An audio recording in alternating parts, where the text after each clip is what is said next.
कहानी के शुरुआत में हमें इस कहानी के मेन कैरेक्टर को दिखाया जाता है जिसका नाम क्राई एंड्री है। मार्केट में खबर थी कि ग्रीवर्स अपने साथ कुछ नए मेंबर को ले रहे हैं। वो भी इस एग्जाम को देने के लिए जा रहा था। इससे पहले वो 5 बार और गया, पर गिल्ड के लोगों ने उसे कमजोर समझ के वहाँ से भगा दिया था। जब वो टेस्ट देने के लिए जाता है तो वहाँ पर वो देखता है कि बहुत सारे लोग टेस्ट देने के लिए आए हैं। उसे नहीं लगता कि इतने सारे लोगों में से कोई उसे चुनेगा, इसलिए वो पहले ही हिम्मत हार जाता है। जब वो पब के पास लाइन में खड़ा होता है तभी उसको वहाँ पर एक लड़की मिलती है जिसका नाम लूदा है। वो कहती है कि हे, तुम भी क्या पार्टी ज्वाइन करने के लिए आए हो? लूदा अभी अभी लेवल 3 में प्रमोट हुई है। वो क्राई को देखकर उसका दोस्त बनना चाहती थी, इसलिए वो उसकी तरफ हाथ बढ़ाती है, बट क्राई यहाँ पर हाथ नहीं मिलाता है और कहता है कि मेरा नाम क्राई एंड्री है, तुमसे मिलकर अच्छा लगा लूदा। लूदा उसे काफी परेशान देखती है, इसलिए उसको इस बात का बुरा नहीं लगता कि उसने हाथ नहीं मिलाया। लूदा उसे बताती है कि मैं अकेली थी, इसलिए वाइफ बोल के खजाने को हैंडल नहीं कर सकती थी, इसलिए मैं क्लैन में ज्वाइन होना चाहती हूँ।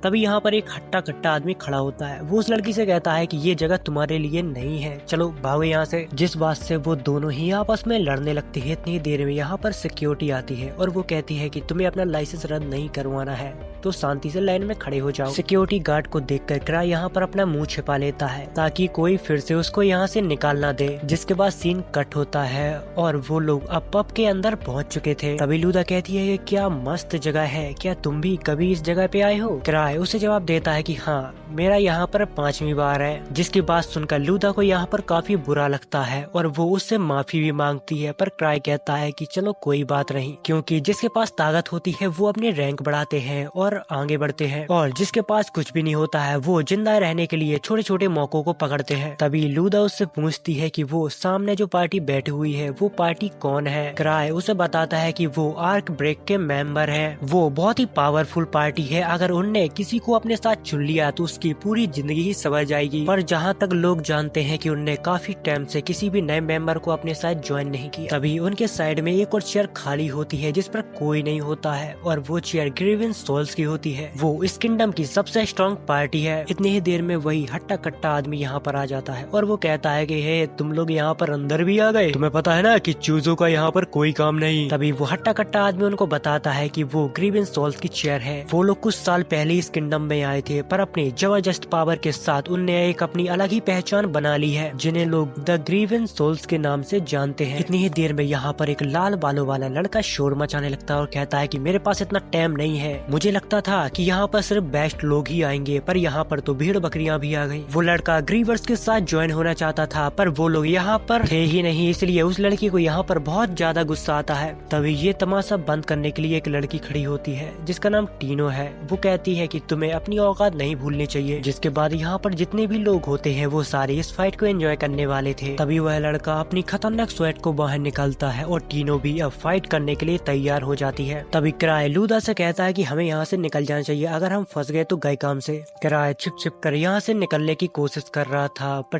टीनो उसकी पावर को महसूस कर लेती है और उसको रोक लेती है और कहती है कि मास्टर, आप यहाँ पर कब से हो? इतनी ही देर में आर्क आ जाता है और वो कहता है कि अरे तुम यहाँ पर क्या कर रहे हो, तुम्हें पता है ना कि ये इवेंट तुम्हारे बिना शुरू नहीं होगा। जिस सब कुछ सुनकर लूदा को यहाँ पर कुछ भी समझ में नहीं आ रहा था कि आखिर ये सब चल क्या रहा है, और यहाँ पर जितने भी सारे लोग होते हैं उन सारों की आंखें फटी की फटी रह जाती है, क्योंकि ये ग्रीवेंस सोल्स का लीडर होता है क्राई एंड्री। जिसके बाद सीन फ्लैशबैक में शिफ्ट होता है। वो लोग छोटे थे और ट्रेजर हंटिंग करते थे। तभी क्राई के दोस्तों ने एक बार क्राई की जान बचाई थी, क्योंकि उसको पता ही नहीं चला कि कब मॉन्स्टर उसके पीछे आ गया। उन सारे दोस्तों का सिर्फ एक ही सपना था कि दुनिया का सबसे महान ट्रेजर हंटर बनना है, बट क्राई हर चीज में इतना ज्यादा अच्छा नहीं था जितना कि वो लोग थे। पर फिर भी उसके दोस्त कभी उसको ऐसा महसूस नहीं होने देते थे कि वो कमजोर है और किसी काम का नहीं। जिसके बाद ऐसे ही वक्त बीत जाता है। एक दिन फिर क्राई सोचता है कि वो अपने ही टीम को छोड़ देगा, क्योंकि वो अपनी वजह से किसी दूसरे की जान खतरे में नहीं डालना चाहता था। पर उसके साथ कुछ ज्यादा ही गलत हो जाता है। वो जिस टीम को छोड़ने के लिए आया था वो सारे ही लोग मिलके उसको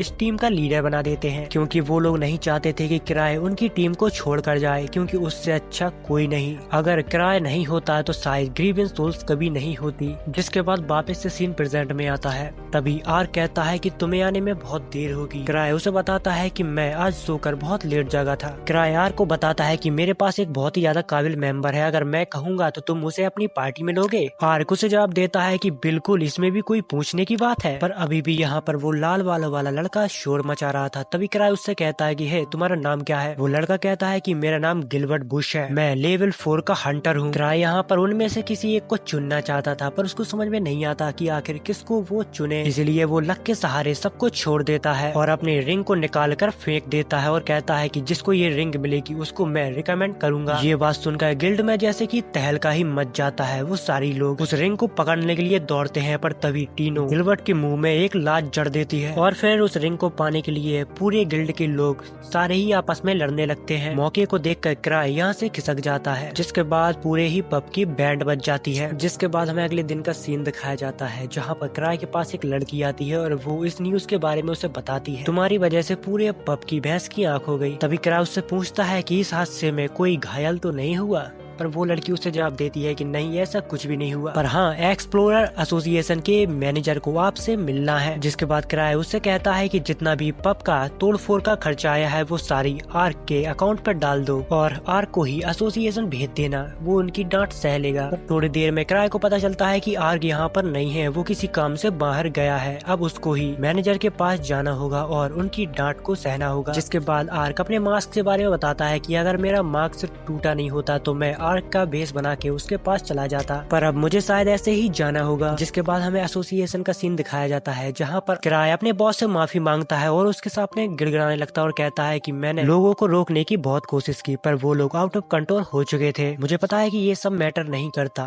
पर सबसे बड़ी बात ये है कि किसी को भी चोट नहीं आई। जिसके बाद वो मैनेजर उसको एक मिशन दे देता है, पर यहाँ पर क्राई एंडी बहुत ही आलसी किस्म का आदमी होता है। वो मैनेजर के सामने बड़ी बड़ी बातें करने लगता है और मन में सोचता है कि एक मिशन को पिक करके वो आर्क के ऊपर थोप देगा। जिसके बाद वो एक सैंपल से दिखने वाले मिशन को चुनता है और वो सोचता है कि इस मिशन को मैं आर्क के ऊपर थोप दूंगा और चुपचाप निकल जाऊंगा, पर उसे पता नहीं होता कि उसने जो मिशन चुना है वो सबसे ज्यादा टफ मिशन है। जिसके बाद क्राई वापस एसोसिएशन से आता है और आर्क के पास जाता है, बट उसको आर्क वहाँ पर नहीं मिलता है क्योंकि वो किसी काम से बाहर गया था, क्योंकि उसे नोवल ने बुलाया था, इसलिए वो कुछ समय के लिए वापस नहीं आ सकता। जिसके बाद हमें पास्ट का सीन दिखाया जाता है, जहाँ पर क्राई की टीम गिल्ड में अपना नाम जुड़वाने के लिए आई थी। तभी ल्यूक दरवाजे में लात मारता हुआ अंदर जाता और कहता है कि यहाँ पर कौन है सबसे ताकतवर स्वॉर्डमैन? वो हूँ सिर्फ मैं। इन लोगों की एंट्री तो बहुत धांसू होती है, बट यहाँ पर सारे लोग इनको जोकर समझ रहे थे। क्राई को इन सब का ऐसा व्यवहार देखकर उसको काफी ज्यादा शर्मिंदगी महसूस होती है। अरे, इन लोगों के साथ आ गया मैं। जिसके बाद लियो को अपने से डबल शरीर वाले आदमी को बता रहा था कि हमारे लीडर ने कहा है कि अगर कोई योद्धा सिर्फ वेपनों के वजह से योद्धा हो तो वो योद्धा नहीं होता, इसलिए मैं हमेशा लकड़ी की तलवार को इस्तेमाल करता हूँ। जिसके बाद एसोसिएशन की स्टाफ उसको एक लेटर देती है और कहती है कि यहाँ पर अपना पार्टी नाम और अपना सिंबल बना दो ताकि तुम्हें पहचानने में आसानी हो पाए। बट क्राई ने तो अभी तक इसके बारे में कुछ सोचा भी नहीं था, इसलिए वो अपनी पार्टी का नाम द ग्रीवन सोल्स रख देता है और सिंबल में एक स्कल का लोगो बना देता है, जिसको देखकर क्राई के दोस्त काफी निराश होते हैं। जिस पर क्राई कहता है कि मैं तुम्हारा बहुत बेकार लीडर हूँ, मुझे लीडर नहीं होना चाहिए, मुझे अपनी पार्टी से निकाल दो। क्योंकि यही तो क्राई चाहता था कि वो लोग उसे पार्टी से निकाल दें और वो लोग अपनी जिंदगी अच्छे से जी पाए, क्योंकि क्राई उनके पावर लेवल के बराबर नहीं था, जिस वजह से उनको काफी ज्यादा मुसीबत भी झेलनी पड़ती थी। जिसको सुनकर उसके सारे फ्रेंड बोलते हैं कि नहीं नहीं, ये तो बहुत अच्छा है। जिसके बाद वापस से सीन प्रेजेंट में आता है, जहाँ पर ग्रेग कहता है कि मुझे तो अभी भी विश्वास नहीं हो रहा तुम सच में स्ट्रॉन्ग पार्टी के लीडर हो, जिसे लोग 1000 ट्रिक के नाम से जानते हैं। जिसको सुनकर वो लोग शॉक रह जाते हैं। तभी टीनो कहती है कि तुम जानते हो ना कि मास्टर कितने ज्यादा ताकतवर हैं, तो फिर उनके सामने झुक जाओ। जिस पर क्राई कहता है कि रहने दो, तुम उन्हें डरा रही हो। दरअसल जिसके पास सबसे ज्यादा अचीवमेंट पॉइंट होते हैं उन्हें एसोसिएशन एक अलग ही नाम देता है, जैसे कि क्राई को मिला द 1000 ट्रिक। ये एक सेलिब्रिटी बनने की तरह है। जिस पर गिलबर्ट हैरान होता है और कहता है कि मुझे नहीं लगता कि तुम 1000 ट्रिक हो, मुझसे लड़के दिखाओ, उसके बाद ही मैं मानूंगा। जहाँ पर आर्ट सोचता है कि अरे मैंने तो कभी कहा ही नहीं कि मैं सबसे ज्यादा ताकतवर हूँ। यहाँ पर कुछ लोग हैं जो मेरे नाम के नारे लगाते रहते हैं। जिस पर ग्रेग गिलबर्ट को समझाता है कि तुम ध्यान से बात करो, तुम्हें पता है ना कि सामने कौन है, उससे लड़ना तो तुम भूल ही जाओ, तुम्हें अगर अपनी जान प्यारी हो तो। क्राई उसकी बात को बुरा नहीं मानता और यहाँ से जाने लगता है। तभी गिलबर्ट क्राई को लड़ने की चुनौती देने लगता है, जिस पर टीनो कहती है कि ये सब मुझ पर छोड़ दो, और फिर वो कहती है कि तुमने मेरे मास्टर की बेइज्जती की, इसलिए अब तुम्हें इसका भुगतान तो चुकाना पड़ेगा। जिसके बाद सीन शिफ्ट होता है और गिलबर्ट और टीनो दोनों ही अब लड़ने के लिए आमने सामने होते हैं, जहाँ पर टीनो अपने हथियारों को नीचे डाल देती है और कहती है अगर मैं इनके साथ तुमसे लड़ूंगी तो तुम शायद मर भी सकते हो। जिसके बाद गिलबर्ट भी अपने हथियार को नीचे रख देता और कहता है मैं नहीं चाहता कि लोग कहें कि हथियार से तुम सिर्फ एक लड़की से जीत पाए। जहाँ पर आर्ट सोच में बीता था कि ये दोनों ही लेवल 4 के हैं, पता नहीं कौन जीतेगा। जिसके बाद टीनो गिलबर्ट के ऊपर हमला कर देती है। गिलबर्ट यहाँ पर बहुत ही मुश्किल से उसके हमले से डॉच करता है, बट तभी टीनो की उसमें एक लात पड़ जाती है जिससे गिलबर्ट बहुत दूर जाके गिरता है। सबको लगता है कि बस गिलबर्ट का अब खेल खत्म हो गया। जिसके बाद गिलबर्ट उठता है और कहता है कि ये मैच इतनी आसानी से खत्म नहीं हो सकता। तभी टीनो उसको अपने लॉक में फंसा लेती है और फिर थोड़ी देर बाद ये मैच टीनो बहुत ही आसानी से जीत जाती है। यहाँ पर नीचे पड़ा हुआ गिलबर्ट काफी मायूस था। तभी हमें गिलबर्ट का फ्लैशबैक दिखाया जाता है। वो बचपन से ही काफी ज्यादा स्ट्रॉन्ग था। जिसके बाद जब वो बड़ा हुआ तो उसने एक अपनी पार्टी बनाई, पर सारे लोग कमजोर होने के कारण उसको अपनी ही पार्टी छोड़नी पड़ी। जिसके बाद से वापस से सीन प्रेजेंट में आता है, जहाँ पर क्राई गिलबर्ट से कहता है कि तुमने अपनी पुरानी पार्टी छोड़ दी क्योंकि लोगों के बीच में तुम्हारी पावर काफी ज्यादा डिफरेंट थी। जिसको सुनकर गिलबर्ट हैरान हो जाता और कहता है कि ये सब तुम्हें कैसे पता। जिस पर क्राई जवाब देता है क्योंकि मैं भी इस चीज से गुजर चुका हूँ, पर हमारी टीम ने उसको नहीं छोड़ा। यहाँ पर क्राई खुद के ही बारे में बात कर रहा था क्योंकि उसकी पावर में और उनकी दोस्तों की पावर में बहुत ज्यादा डिफरेंस था, पर फिर भी उन लोगों ने कभी क्राई को अकेला नहीं छोड़ा। गिलबर्ट को अभी भी क्राई के ऊपर यकीन नहीं होता कि ये इतनी स्ट्रॉन्ग पार्टी का लीडर आखिर कैसे है, पर आज तक किसी ने इसकी पावर को देखा ही नहीं। जिसके बाद क्राई गिलबर्ट की स्वेट के पास जाता है और उसको टच करता है और फिर उसमें से बहुत ही खतरनाक फ्लेम बाहर निकलने लगती है, जिसको देखकर गिलबर्ट भी हैरान होता है कि इतनी खतरनाक फ्लेम वो भी आता है हैंडल नहीं कर पाया और ये आदमी बहुत ही आसानी से इसको कर ले रहा है। जिसको देखकर गिलबर्ट को उसके ऊपर यकीन हो जाता है, सच में ये बहुत ज्यादा ताकतवर है, क्योंकि अभी तक उसने अपने हाथों में स्वॉर्ड को भी नहीं लिया, फिर भी उसके अंदर से इतनी खतरनाक फ्लेम बाहर निकल रही है। जिसके बाद सीन शिफ्ट होता है और हमें क्राई को दिखाया जाता है जो अपने ऑफिस में बैठा बैठा बोर हो रहा था, क्योंकि उसने टीनो की टीम को एक मिशन पर भेज दिया था जिसमें ग्रीक, लूदा और गिलबर्ट भी होता है। जहाँ पर हमें पता चलता है कि क्राई को रिंग्स का बहुत ज्यादा शौक है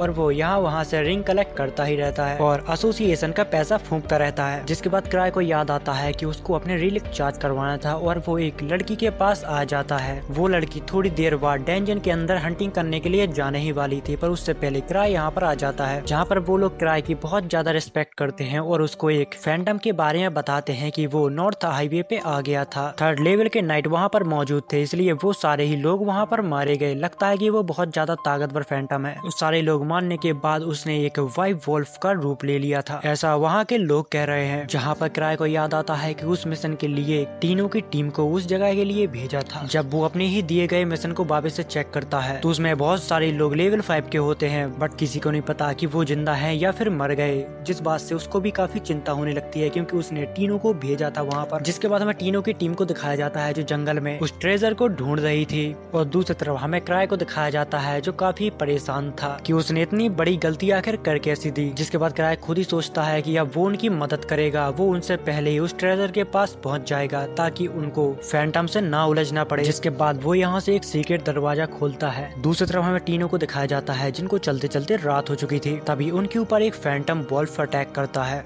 दूसरी तरफ हमें क्राई को दिखाया जाता है जो एक बोरी में किसी चीज को भरकर ले जा रहा था, तभी उसको एवा देख लेती है और कहती है कि तुम ये सब कहाँ ले जा रहे हो। जिस पर क्राई जवाब देता है कि मैं तो बस घूमने जा रहा था। जिसके बाद क्राई अपने चेहरे को ढकता है और यहाँ से उड़कर चला जाता है। जिसके बाद हमें पास्ट का सीन दिखाया जाता है जहाँ पर ग्रेवन सोल्स अपनी टीम के साथ जश्न मना रही थी। उनको किंगडम में यहाँ सिर्फ एक ही हफ्ता हुआ था और एक ही हफ्ते के अंदर ल्यूक की तलवार टूट जाती है, जिससे वो काफी ज्यादा निराश रहता है। जिस पर लीज उसे जवाब देती है कि अरे छोड़ो यार, वो बस एक लकड़ी की तलवार थी। यहाँ पर वो लोग थोड़ी देर पहले साइक्लोप्स को मार कर आए थे। जिस पर एक आदमी कहता है क्या बकवास कर रहे हो साइक्लोप्स, तुम बच्चों उनको नहीं मार सकते, वो बहुत ज्यादा ताकतवर होते हैं। जिस पर लीज उसका सिर उसे दिखाती है, जिसको देखकर वो आदमी शॉक रह जाता है। जिसके बाद से वापस सीन प्रेजेंट में आता है जहाँ पर टीनो की टीम धीरे धीरे करके उन वॉल्फ को मार के आगे बढ़ती रहती है। तभी ग्रेग गिलबर्ट से कहता है कि तुमने अपनी स्वैट की पावर को इस्तेमाल क्यों नहीं किया। तभी गिलबर्ट उसको जवाब देता है कि मेरे स्वैट में अब माना नहीं बचा है क्योंकि क्राई ने स्वैट की पूरी पावर को यूज कर लिया था। इसी में वो लोग थक जाते हैं और कहते हैं कि हमें आगे नहीं बढ़ना चाहिए, हमें अपनी जान बचानी चाहिए। तभी टीनो उनको जवाब देती है कि मास्टर ने हमें ये मिशन दिया है तो हमें किसी भी हालत में इसको पूरा करना ही होगा, चाहे वो कितना भी मुश्किल हो। जहाँ पर हमें पता चलता है कि क्राई हर हर मुसीबत से पहले ही सब कुछ कैलकुलेट कर लेता है। जिसके बाद तीनों की टीम आगे बढ़ती है तो उनको वहाँ पर बहुत सारे वुल्फ मिलते हैं, जहाँ पर वो लोग स्ट्रेटेजी बना रहे थे कि वुल्फ से बचकर हमें गुफा के अंदर जाना होगा। दूसरी तरफ हमें क्राई को दिखाया जाता है जो उड़ते उड़ते उन सभी को ढूंढ रहा था, पर अभी भी उसको कोई भी नजर नहीं आया था। दूसरी तरफ हमें तीनों की टीम दिखाई जाती है, जहाँ पर वो गुफा के अंदर जाते हैं तो उनको और भी सारे वुल्फ मिलते हैं जिनके साथ वो फाइट करने लगते हैं। वो लोग टीम वर्क के साथ उन सारी वुल्फ को खत्म कर देते हैं, पर ये इतना भी आसान नहीं था। अंदर से कुछ और वुल्फ उनसे लड़ने के लिए आ जाते हैं। यहाँ पर गिलबर्ट उनके साथ फाइट करने लगता है। गिलबर्ट बोलता तो बहुत ज्यादा है पर उसी के साथ वो स्ट्रॉन्ग भी है। बट यहाँ पर लूदा बहुत कुछ तो नहीं कर सकती है, पर वो चोर की तरह सभी दुश्मनों की जगह करेक्ट बता सकती है, जिस टीम वर्क का फायदा टीनो उठाती है और उन मॉन्स्टरों को खत्म कर देती है। जहाँ पर टीनो को लगता है कि ये सब कुछ मास्टर ने पहले भाप लिया होगा, इसलिए उनने इन लोगों को मेरे साथ भेजा। यहाँ पर गिलबर्ट को भी टीम वर्क के साथ फाइट करने में बहुत मजा आ रहा था। तभी उसको अपने पास्ट याद आता है जब उसकी टीम उसके साथ मैचअप नहीं कर पाती थी, इसलिए उसने अपनी ही टीम को लीव कर दिया। बट उसको आज समझ आ रहा था कि जब वो कमजोर पड़ता है तो कैसा लगता है। गिलबर्ट को वॉल्फ के साथ लड़ने में बहुत परेशानी आ रही थी, जिस पर ग्रेग गिलबर्ट का साथ देता है, जिस वजह से गिलबर्ट उस मॉन्स्टर को बहुत ही आसानी से खत्म कर देता है। जिसके बाद उनकी टीम आगे बढ़ जाती है। तभी टीनो को किसी की प्रेजेंस फील होती है, बट जहाँ तक उनको समझ में आ रहा था तो ये शायद एक बॉस की पावर भी हो सकती है या फिर और भी कुछ। और अब टीनो की टीम अंदर जाने से डर रही थी, पर टीनो उनको हौसला देती है कि मास्टर ने तुम सबको ऐसे ही नहीं चुना, उनने तुम लोगों के अंदर कुछ न कुछ देखा होगा, वरना वो क्यों मेरे साथ तुम लोगों को भेजते यहाँ पर। दूसरी तरफ हमें क्राई को दिखाया जाता है जो अभी भी उन सभी की तलाश कर रहा था। उसी के साथ वो उसको भी बहुत ज्यादा कोस रहा था जिसने ये जैक पैक बनाया है, क्योंकि वो उसमें ब्रेक डालना ही भूल गया, जिस वजह से वो गुफा के अंदर तो चला जाता है पर उसकी स्पीड इतनी ज्यादा होती है कि वो यहाँ वहाँ टकराता रहता है। लोगों को ढूंढते ढूंढते टीनो की टीम उस बॉस के पास पहुँच जाती है और उनको देखते ही बॉस उनके ऊपर अटैक कर देता है, जिस वजह से उनको ये तो पता चल जाता है कि ये वाला बॉस सच में बहुत ज्यादा ताकतवर है। तभी टीनो वाइट वॉल्फ को देखती है तो समझ जाती है कि इसकी वीकनेस इसका सिर है, जहाँ पर वो अपनी टीम से कहती है कि तुम इसका थोड़ी ध्यान भटकाओ, मैं इसको देखती हूँ। गिलबर्ट अपनी पूरी कोशिश करता है मॉन्स्टर का ध्यान भटकाने में। दूसरी तरफ ग्रेग उसके ऊपर हमला करता है तो एक ही झटके में उसकी स्वैट टूट जाती है। इसी मौके का फायदा उठाकर टीनो उसकी स्वैट पर चढ़ जाती है और उसके सिर तक पहुंच जाती है, पर इसी के बीच उसका पैर जख्मी हो जाता है। बट तब भी वो हार नहीं मानती और उसके सिर पर अटैक कर देती है, जिससे वो मॉन्स्टर तो खत्म हो जाता है, पर टीनो की हालत अब बहुत ही बुरी हो चुकी थी। तभी टीनो अपने पैर पर एक पोषण डालती है, जिससे काफी हद तक उसका पैर ठीक हो जाता है। ग्रेग कहता है कि आज का तो दिन ही खराब है, मेरी तो स्वैट ही टूट गई। गिलबर्ट कहता है कि कम से कम तुम जिंदा तो हो, यही बहुत बड़ी बात है। अब उनको लग रहा था कि उनने सारे मॉन्स्टर को खत्म कर दिया, इसलिए अब उन लोगों को ढूंढना चाहिए जिनके लिए वो लोग यहाँ पर आए थे। वो लोग यहाँ से आगे बढ़ पाते इससे पहले यहाँ पर बहुत जैसे दिखने वाले सेम टू सेम वैसे ही कुछ और वॉल्फ आ जाते हैं जो कि हथियारों से लैस होते हैं। अब उनको समझ में नहीं आ रहा था कि एक से लड़ते लड़ते उनकी हालत खराब हो गई है, अब तो 4-4 हैं। अब उनके पास कोई भी चारा नहीं था, इसलिए वो लोग यहाँ से भागने का डिसाइड करते हैं। साइड में एक छोटी सी गुफा होती है जिसके अंदर से वो वॉल्फ नहीं आ सकते थे, पर इससे पहले वहाँ तक वो लोग पहुँच पाते। व्हाइट वॉल्फ उनकी चाल को समझ जाते हैं और उनका रास्ता ब्लॉक कर देते हैं, जिस पर गिलबर्ट और ग्रेग कहते हैं कि हम लोग इनका चारा बनते हैं, तुम दोनों यहाँ से भागने की कोशिश करो। तभी टीनो को क्राई की रिंग के बारे में याद आता है, उन वॉल्फ की आंखों पर शूट करेगी और यहाँ से भागने की कोशिश करेगी, बट इसके लिए भी थोड़ा टाइम चाहिए, जिस पर गिलबर्ट उन मॉन्स्टरों के साथ भिड़ जाता है। लूदा और ग्रेग भी इसमें उसका साथ देती हैं।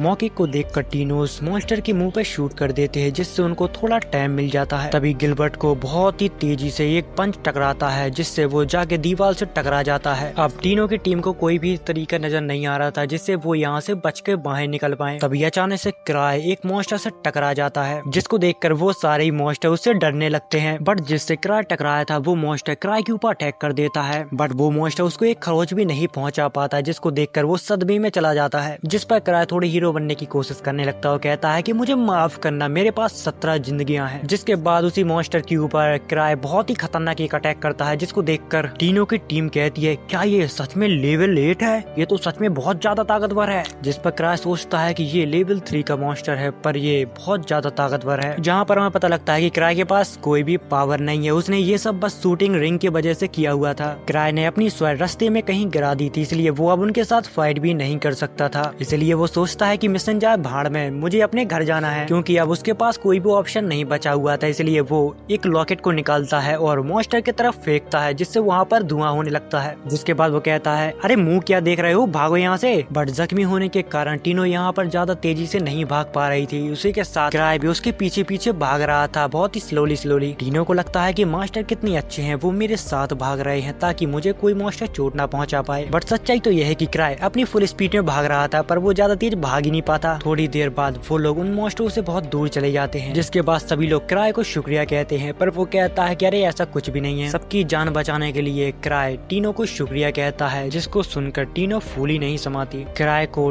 टीनो की चोट नजर आती है, इसलिए वो अपने रैलिक से उसकी चोट को ठीक कर देता है। वो लोग आगे तो बढ़ते जा रहे थे, पर उनको यही नहीं पता कि वो लोग जा कहाँ रहे हैं। जिसके बाद सीन पास्ट में शिफ्ट होता है, जहाँ पर क्राई अपने दोस्तों को अपने सारे रैलिक दिखा रहा था, जिसको देखकर वो सभी लोग कहते हैं क्या इनमें से हम कोई एक चीज ले सकते हैं। जिस पर क्राई कहता है कि तुम्हें जो सी चीज अच्छी लगे वो तुम ले सकते हो। तभी उनमें से एक लड़की एक बैग को उठाती है जो उसको बहुत पसंद आता है। क्राई उसे बताता है कि ये बैग जितना दिखने में छोटा लगता है, उससे वो कई ज्यादा चीजों को स्टोर कर सकता है। उन लोगों का इन चीजों में इंटरेस्ट बढ़ ही रहा था। तभी क्राई उन्हें बताता है ये सिर्फ चॉकलेट रखने के काम आता है। तभी लीज एक ब्रेसलेट को उठा लेती है और अपने हाथ में पहन लेती है और धड़ाम से नीचे गिर जाती है। जिस पर क्राई उसे बताता है कि ये एक लिवायथ रिंग है, जिसे पहनने से शरीर के पूरे सेंसेस खराब हो जाते हैं। दूसरी तरफ ल्यूक एक कर्ज स्वेट को उठा लेता है, जिससे वो कर्ज हो जाता है और आउट ऑफ कंट्रोल हो जाता है, और वो कहता है कि मैं दुनिया के सारे इंसानों को खत्म कर दूंगा। जिसके बाद वापस से सीन प्रेजेंट में आता है। वो लोग अभी भी गुफा के अंदर चल रहे थे, वो अभी तक एग्जिट को ढूंढने में नाकाम रहे। सभी लोग क्राई के पीछे ऐसे चल रहे थे जैसे कि क्राई को रास्ता पता हो, पर सच्चाई तो ये है कि क्राई को खुद नहीं पता कि वो जा कहाँ रहा है। मुझे पता है कि ये सब ट्रेनिंग का हिस्सा है, पर हम जा कहाँ रहे हैं। जिस पर क्राई सोचता है कि मुझे खुद भी नहीं पता, पर पता नहीं क्यों ये सभी लोग मुझ पर ऐसे निर्भर हो रहे हैं जैसे कि मैं सब जानता हूँ। चलते चलते वो एक ऐसी जगह पे पहुंच जाते हैं जहाँ पर दो रास्ते होते हैं, बट टीनो यहाँ पर दूर से उन लोगों को देख लेती है जिनको ढूंढने के लिए वो लोग यहाँ पर आए थे। जिस पर टीनो कहती है कि मैंने कहा था ना, मास्टर जो करते हैं उसके पीछे कुछ न कुछ वजह होती है। वो लोग लेवल 5 के हंटर थे, पर इस समय पे वो बहुत ज्यादा जख्मी थे। रुडोल्फ जो इस पार्टी का लीडर था, वो उन्हें ढूंढने के लिए शुक्रिया कहता है, पर टीनो उससे कहती है कि मुझे शुक्रिया मत करो, मेरे मास्टर को करो, क्योंकि उनकी वजह से हम लोग यहाँ तक पहुँचे हैं। जिस पर क्राई जवाब देता है कि मैंने ऐसा कुछ भी नहीं किया। रुडोल्फ की पार्टी यहाँ पर काफी समय से फंसी हुई थी, इसलिए उनके पास कोई भी एनर्जी नहीं थी। जिसके बाद क्राई अपने बैग से बहुत सारी चॉकलेट निकालता है और सभी को दे देता है। तभी गिलबर्ट क्राई से पूछता है कि आखिर ये काम कैसे करता है। जिस पर क्राई कहता है कि ये एक सीक्रेट है। ग्रेक उस पार्टी के लीडर से कहता है कि तुम लोग तो लेवल 5 के हो, फिर भी उन वॉल्फ को नहीं हरा पाए। जिस पर वो जवाब देता है कि हमारा सामना वॉल्फ से नहीं, स्कल पहने हुए एक फैंटम से हुआ था। वो इतना ज्यादा ताकतवर था कि उसने हमें कीड़े मकोड़े की तरह हरा दिया। उसे हम बहुत ज्यादा कमजोर लगे, इसलिए उसने हम लोगों को खत्म नहीं किया। वो फैंटम इतना ज्यादा ताकतवर था कि शायद 1000 स्वेड भी उसको ना हरा पाए। दरअसल 1000 स्वेड क्राई के बचपन के दोस्त लियोक का नाम है। जिस पर क्राई सोचता है कि क्या मजाक कर रहे हो, अगर इतना कोई ताकतवर होता,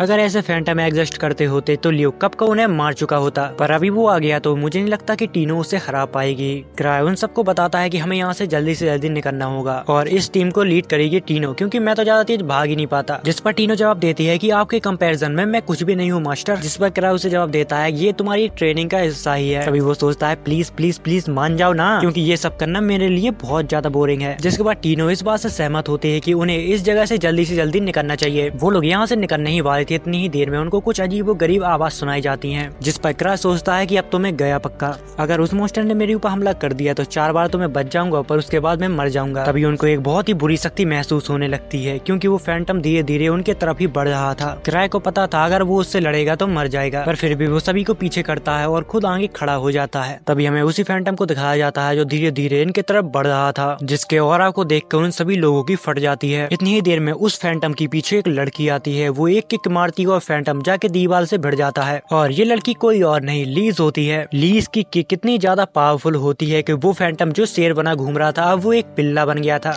लीज यहाँ पर क्राई के ऊपर गुस्सा होने लगती है और कहती है कि मैं तुमसे मिलने के लिए तुम्हारे यहाँ पर आई थी, बट मुझे पता चला कि तुम वहाँ पर हो ही नहीं। तुम ऐसे खतरनाक जगह पे आखिर आए ही क्यों? टीनो यहाँ पर बहुत ज्यादा डरी हुई थी, क्योंकि उसको पता था अब पहाड़ उस पे ही टूटने वाला है, क्योंकि क्राई को संभालने की जिम्मेदारी उसको ही दी गई थी। गिलबर्ट बीच में बोलने की कोशिश करता है, तभी लीज उसको दूर फेंक देती है, जिससे उसकी बहुत बुरी हालत हो जाती है। ग्रेक और लूदा उसके ऊपर पोषण फेंकते जाते हैं, पर उसको इसका कुछ भी फायदा नहीं होता। क्राई लीज को शांत करवाता और कहता है कि इसमें टीनो की कोई भी गलती नहीं है, उसने व्हाइट वॉल्फ को हराया और इस मिशन को भी बहुत अच्छे से पूरा किया। दूसरी तरफ वो फैंटम एक वॉल्फ को बुलाता है। व्हाइट वॉल्फ उनके ऊपर गन चलाने लगता देता है, बट यहाँ पर लीज को उनकी गोलियों को फर्क नहीं पड़ता, जिसके बाद लीज बहुत बुरी तरह से व्हाइट वोल्फ को खत्म कर देती है। मौके को देखकर फैंटम भी उसके ऊपर अटैक कर देता है, पर लीज अपने 2 उंगलियों से उसकी तलवार को रोक लेती है। लीज मार मार के उस फैंटम की बहुत बुरी हालत कर देती है। दूसरी तरफ सभी लोग शॉक रहते हैं, क्योंकि उन्होंने लाइफ में पहली बार किसी को इतना ज्यादा ताकतवर देखा था, और ये तो कुछ भी नहीं, ये तो सिर्फ ग्रीवियस सोल्स की एक मेंबर है और ये बहुत ज्यादा ताकतवर है। फैंटम को बहुत बुरी तरीके से मारने के बाद लीज का गुस्सा शांत होता है, जिसके बाद हमें अगले दिन का सीन दिखाया जाता है, जहाँ पर गिलबर्ट 1000 ट्रेक यानी कि क्राई के पास अपनी स्वेट को दे जाता है और सभी से कहता है कि मैं अपनी पुरानी पार्टी के पास वापस जा रहा हूँ। दूसरी तरफ हमें क्राई के दोस्तों को दिखाया जाता है, जिन सभी ने वही स्कल वाला मास्क पहना हुआ था। जिसके बाद हमें 1 साल पहले का सीन दिखाया जाता है, जहाँ पर सित्रे स्मार्ट क्राई के लिए स्लाइम का एक पोस्टर बना के लाई थी। अगर आपको पता ना हो तो मैं आपको बता देता हूँ कि सित्रे स्मार्ट ग्रेवियस सोल्स की एक साइंटिस्ट है, जो लेवल 2 की हंटर है। वो अपने एक्सपेरिमेंट से ग्रेवियस सोल्स की मदद करती रहती है। दिखने में थोड़ी अजीब है, पर वो बहुत अच्छी लड़की है। अगले ही सीन में हमें दिखाया जाता है, जहाँ पर क्राई उसी पोस्टर को ढूंढ रहा था, जिसे सित्रे स्मार्ट ने बनाकर उसको दिया था। वो शांत दिमाग से सोचता है कि आखिर उसने उसको कहाँ रख दिया था। उसको जहाँ तक याद है, उसे जहाँ तक याद है कि डेंजन के अंदर जब उसने उसको पिया था तो उसके अंदर कुछ भी नहीं था। क्राई ने उस स्लाइम को बहुत ही संभाल के रखा था, पर वो अचानक गायब कैसे हो सकता है। दूसरी तरफ हमें कुछ हंटरों को दिखाया जाता है, वहाँ पर वो लोग बात कर रहे थे डेंजर के अंदर जितने भी मॉन्स्टर है, अचानक उनका लेवल अब बढ़ सा गया है। पर जो भी हो, ट्रेजर वैल्यू की जांच करके हमें देश तक पहुँचानी होगी, ये सबसे ज्यादा जरूरी है। दूसरी तरफ हमें क्राई को दिखाया जाता है, जो एसोसिएशन के अंदर घूम रहा था। तभी एबा उसे वाइट वॉल डैन की रिपोर्ट बताती और कहती है, तुम्हें इस रिपोर्ट के बारे में एसोसिएशन को बताना चाहिए। क्राई उससे कहता है कि अरे यार मुझे मत परेशान करो, टीनो उसकी लीडर थी, उसको ये रिपोर्ट दे दो। तभी एबा उसे बताती है कि वो बेसमेंट लेवल 2 पर अभी ट्रेनिंग ले रही है। इतना सुनने के बाद वो यहाँ से जाने लगता है। तभी एबा सोचती है कुदरत आपत्ति यानी कि अर्थक्वेक और ट्रेजर वैल्यू में मुश्किल तक वो बिना किसी क्लूज के अंदाजा लगा लेता है। मैंने ऐसा करते क्राई को बार बार देखा है, बट एबा को कहाँ पता था कि जितनी भी धरती पे मुसीबतें आती हैं वो सारी क्राई के वजह से ही होती हैं। जब क्राई लेवल 2 के बेसमेंट तक पहुँचता है, वो वहाँ पर देखता है तो बहुत सारे लोग बाहर खड़े होते हैं। अंदर लीज ट्रेनिंग दे रही थी, क्योंकि उसको लग रहा था कि टीनो उसके जाने के बाद बहुत कमजोर हो चुकी है। वो लोग क्राई से कहते हैं कि तुम कुछ करो, हम लोग ट्रेनिंग हेल को इस्तेमाल नहीं कर पा रहे हैं। क्राई हेल का जब गेट खोल कर अंदर जाता है तो वो देखता है कि टीनो बहुत बुरी तरह से नीचे डली हुई है। लीज ने उसे इतनी खतरनाक ट्रेनिंग दी कि वो अधमरी हो गई। जिस पर लीज कहती है, बस इतना ही तुम्हारे पास दम था, या फिर तुम मेरे सामने दिखावा कर रही हो। अगर तुम्हें ऐसा लगता है कि मैं तुम्हें नहीं मारूंगी तो ये तुम्हारी गलती है। लीज टीनो को एक किक मारने ही वाली थी, तभी क्राई उसे रोक देता है। बस बहुत हो गया, मैं तुम्हारे जुनून को समझता हूँ, पर मुझे लगता है कि वो अपनी लिमिट पर है। चलो आज के लिए इतना बहुत है। तभी लीज कहती है, क्या तुम मुझे रोक रहे हो? जिस पर क्राई हाँ में जवाब देता है, जिस पर लीज हंसने लगती है और कहती है चलो आज का वर्कआउट खत्म हुआ। वो यहाँ से जा पाती है, इससे पहले टीनो उसका पैर पकड़ लेती है और टीनो ने वही मास्क पहना हुआ था जो ग्रेवियस सोल्स अक्सर पहना करते हैं। जिसके बाद लीज कहती है चलो शुरू करते हैं। जिसके बाद क्राई भी इन लोगों को मनाने में नाकामयाब हो जाता है। मुझे माफ करना, तुम्हें पता है ना कि लीज को मनाना कितना मुश्किल है। जिसके बाद सीन कट होता है, जहाँ पर क्राई बात कर रहा था कि ट्रेवलर के ऊपर अटैक हुआ फैंटम वाइफ वॉल डैन में। पता नहीं क्यों पर क्राई को इस सब चीजों में कुछ गड़बड़ लग रही थी और शायद इसलिए ग्रेक ने क्राई को मिलने के लिए बुलाया है। जिसके बाद सोचने लगता है कि अरे आर्क यहाँ पर क्यों नहीं है, अगर वो यहाँ पर होता तो मुझे इतना सारा काम नहीं करना पड़ता। दूसरी तरफ हमें ग्रेक को दिखाया जाता है, जहाँ पर वो कहता है वाइफ वॉल डैन के पास कोई लाइन में कोई भी चेंज नहीं आया है, और हाँ मैंने मटेरियल की क्वालिटी भी नहीं बदली है। पर यहाँ पर ग्रेक को कुछ अजीब सा महसूस हो रहा था। दूसरी तरफ हमें कुछ लोगों को दिखाया जाता है, जहाँ पर वो लोग बात कर रहे थे कि सोचने की बात है, हम लोग जो काम कर रहे हैं उसे तो भगवान भी नहीं प्रिडिक्ट कर सकता है। इन सारे लोगों का एक ग्रुप होता है। यहाँ पर जितनी भी घटनाएं घट रही थी वो सभी की वजह से घट रही थी। जहाँ पर वो लोग बात कर रहे थे कि हमारी चाल कोई भी हंटर नहीं समझ सकता, पर एक आदमी है 1000 ट्रेक जिसको हम कभी भी अंडर एस्टिमेट नहीं कर सकते। जब तक उन्हें पता नहीं चलता तब तक वो उन्हें व्हाइट वॉल्ट में उलझे रहेंगे। जब तक इनके पास मौका है ये वाला रिसर्च सेंटर छोड़ के कहीं और जाके अपना रिसर्च सेंटर बना ले। दूसरी तरफ हमें क्राई को दिखाया जाता है, जहाँ पर वो सपना देख रहा था कि पूरी सिटी में बस स्लाइम ही स्लाइम फैल चुका है। अचानक वो जाग जाता है। वो शिटरी की स्लाइम का सपना देख रहा था, उसको लगता है सच में वो बहुत ज्यादा डेंजर है।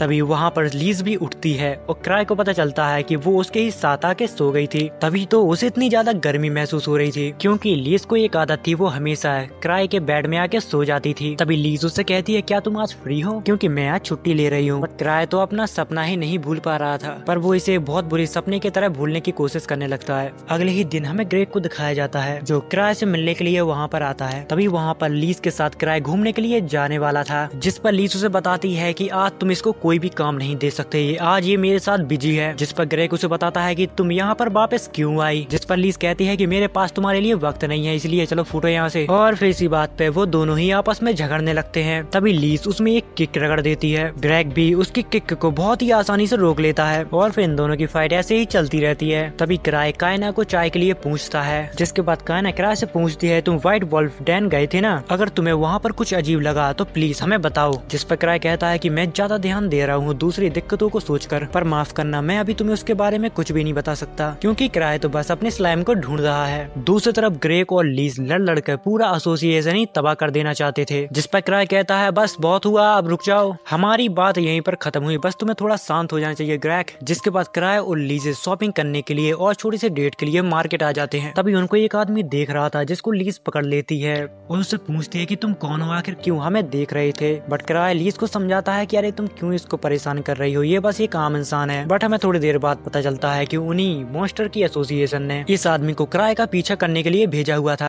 जिसके बाद हमें ग्रेग को दिखाया जाता है, जो क्राई के ऊपर काफी ज्यादा नाराज हो रहा था, क्योंकि क्राई से किसी भी चीज के बारे में पूछते हैं तो वो यहाँ वहाँ निकल जाता है। इसलिए ग्रेग व्हाइट वॉल्फ डैन की इन्वेस्टिगेट 7 की टीम को सौंप रहा था। जिसके बाद 7 की टीम डैन के अंदर चली जाती है। वो लोग कहते हैं क्या मुसीबत है, क्राई की वजह से हमें यहाँ पर फंसना पड़ा। जिसके बाद हमें क्राई और लीज को दिखाया जाता है, जहाँ पर वो लोग एक छोटी सी डेट पर आए थे। क्राई उसे इस कैपिटल की सबसे अनसेफ जगह पे ले जाता है। तभी लीज उससे पूछती है, तुम इस जगह पे किसी से काम है क्या जो तुम यहाँ पर हमें लेकर आए हो। जिस पर क्राई जवाब देता है कि हाँ, क्योंकि यहाँ पर लोग गायब हो रहे हैं। ऐसी जगह पे स्लाइम क्वार्टर को लोगों का गायब होना एक आम बात है। दरअसल क्राई छतरी का दिया हुआ स्लाइम को यहाँ पर ढूंढने के लिए आया था, क्योंकि उसको लग रहा था कि अगर उसने स्लाइम को नहीं ढूंढा तो वो पूरे शहर को तबाह कर देगा। तभी हमें उसी आदमी को दिखाया जाता है जो उनका कुछ टाइम पहले पीछा कर रहा था। वो इन्हें देखकर परेशान होने लगता है और कहता है, ये कैसे हो सकता है, मुझे पता था कि मेरे पीछे कोई भी नहीं आ रहा, फिर भी इन्हें मेरे बारे में कैसे पता चल गया। उस आदमी ने अभी एक नई आइसक्रीम शॉप खोली थी, वहीं पर क्राई भी आ रहा था। इतनी ही देर में वहाँ पर एक सोफिया नाम की लड़की आती है। दूसरी तरफ लीजे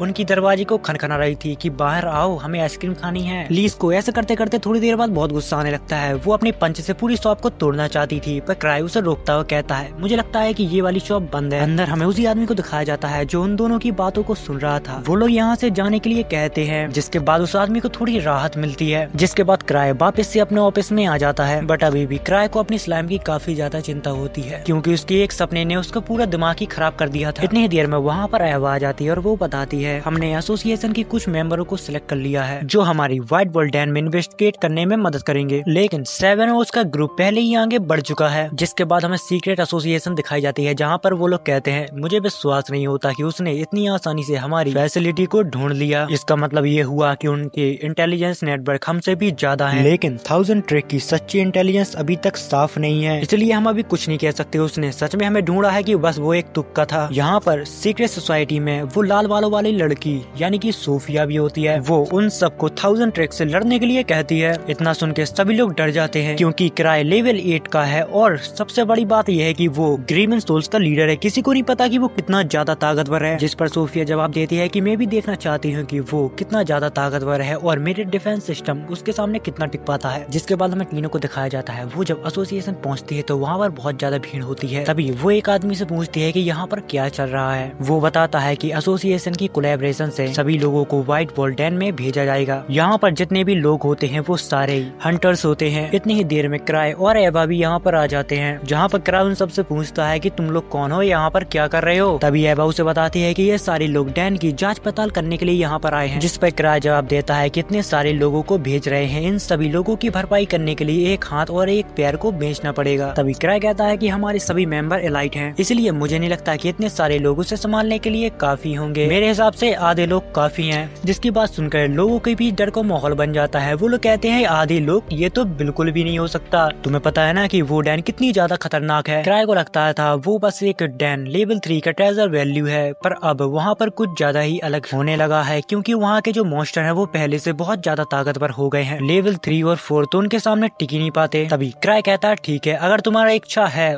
तो तुम उसके अंदर जा सकते हो। मुझे लगा था कि आधे ये लोग काफी होंगे, पर तुम्हें अगर जाना हो तो जा सकते हो, मुझे इससे कोई फर्क नहीं पड़ता। इतनी ही देर में यहाँ पर लीज आ जाती है और वो कहती है अगर मैं होती तो आधी भी नहीं लेती, क्योंकि मैं अकेले ही जाती। जहाँ पर सभी लोग कहते हैं कि अरे हम भी स्ट्रॉन्ग हैं यार, हम उन मॉन्स्टरों से लड़ेंगे और उनको खत्म करके वापस भी आ जाएंगे। तभी लीज क्राई के पास जाती है और कहती है कि ये जॉब मुझे दे दो, बट क्राई सीधा उसके मुंह पे मना कर देता है, क्योंकि मैं नहीं चाहता कि ये सब तीनों के लिए बहुत दर्दनाक हो, और साथ ही वहाँ पर पहले ही बहुत लोग मौजूद हैं। जिसके बाद क्राई सभी लोगों को डेंजन में जाने के लिए हाँ कह देता है। दूसरी तरफ हमें 7 की टीम को दिखाया जाता है जो डेंजन की तरफ आगे बढ़ते जाते हैं। तभी डैन में जाने से पहले एक आदमी क्राई के पास आता है और उससे पूछता है कि हमें डेंजन में किसी चीज का ध्यान रखना होगा क्या। तभी क्राई कहता है कि तुम्हें एक स्लाइम को ढूंढना है। तभी वो आदमी कहता है भला डेंजन में स्लाइम क्या कर रहा होगा, लेकिन ऐसा होता है तो ध्यान रखना वो कोई नॉर्मल स्लाइम नहीं होगा। जिसके बाद हमें सीक्रेट एसोसिएशन को दिखाया जाता है जो किसी बारे में बात कर रहे थे। यह हमारी रिसर्च का परिणाम है, एक माना मटेरियल डिवाइस किसी खोज में कहीं पहुंचाने की बात कर रहे थे, बट उसमें एक बहुत बड़ी प्रॉब्लम होती है क्योंकि उस रास्ते के बीच 1000 ट्रेक आ रहा था। अगर किसी भी चीज में 1000 ट्रेक आया तो उसकी टीम ग्रेवियन सोल्स भी उस लफड़े में पड़ जाती है। अगर उन लोगों ने हमारी रिसर्च के बारे में पता लगा लिया तो फिर हम गए काम से। तभी सोफिया कहती है कि कोई दिक्कत की बात नहीं, मेरा डिफेंस सिस्टम बहुत ही ज्यादा ताकतवर है। सोफिया के बारे में हम ज्यादा तो नहीं जानते, पर इतना है कि उसका दिमाग बहुत ज्यादा तेज है और वो किसी भी चीज को बहुत ही आसानी से कर लेती है बिना कोई सबूत छोड़े, क्योंकि उसके दिमाग में कुछ ऐसा चल रहा था जिससे वो पूरे ग्रेवियन सोल्स को संभाल सकती है। दूसरी तरफ हमें 7 की टीम को दिखाया जाता है जो मॉन्स्टर को मारते मारते डेंजन के काफी अंदर तक आ गई थी। उन लोगों ने जहाँ तक अपनी सभी जांच पड़ताल कर ली थी, जिसके बाद उनके पास एक कॉल आता है और दूसरी तरफ से कोई उसे कहता है कि तुम अगर काम हो गया हो तो डेंजन से बाहर आ सकते हो। जिसके बाद दूसरी तरफ हमें क्राई को दिखाया जाता है जहाँ पर उसको कुछ समझ में नहीं आ रहा था कि उसको आखिर क्या करना चाहिए। क्राई ओवर थिंकिंग वाला बंदा है। यहाँ के कुछ लोग ये भी कहते हैं कि क्राई फ्यूचर देख सकता है। तभी लीज क्राई से कहती है कि मैं तुम्हारे सामने लड़ने के लिए बहुत उत्सुक हूँ, क्योंकि पिछले बार मैं अपनी पूरी पावर तुम्हें नहीं दिखा पाई। वो लोग यहाँ पर बात कर ही रहे थे, इतनी देर में यहाँ पर स्त्री स्मार्ट आ जाती है। अरे क्या चल रहा है गाइस, कैसे हो? तभी लीज कहती है क्या तुम पार्टी में ऐसे सिर्फ अकेले ही आई हो? जिस पर चित्र कहती है कि मैं किसी ऐसे से बात नहीं करना चाहती जो पार्टी छोड़कर घर भाग जाए। जिसके बाद वो कहती है कि मैंने सोचा कि क्राई को मेरी स्किल की काफी जरूरत होगी, इसलिए मैं यहाँ पर चली आई, क्योंकि ये एक एसोसिएशन है जो माना मटेरियल को इकट्ठा कर रही है, हमें ऐसा करने से उनको रोकना होगा। यहाँ पर क्राई किसी भी बात को सीरियसली नहीं ले रहा था, क्योंकि उसको बस अपनी स्लाइम की चिंता थी।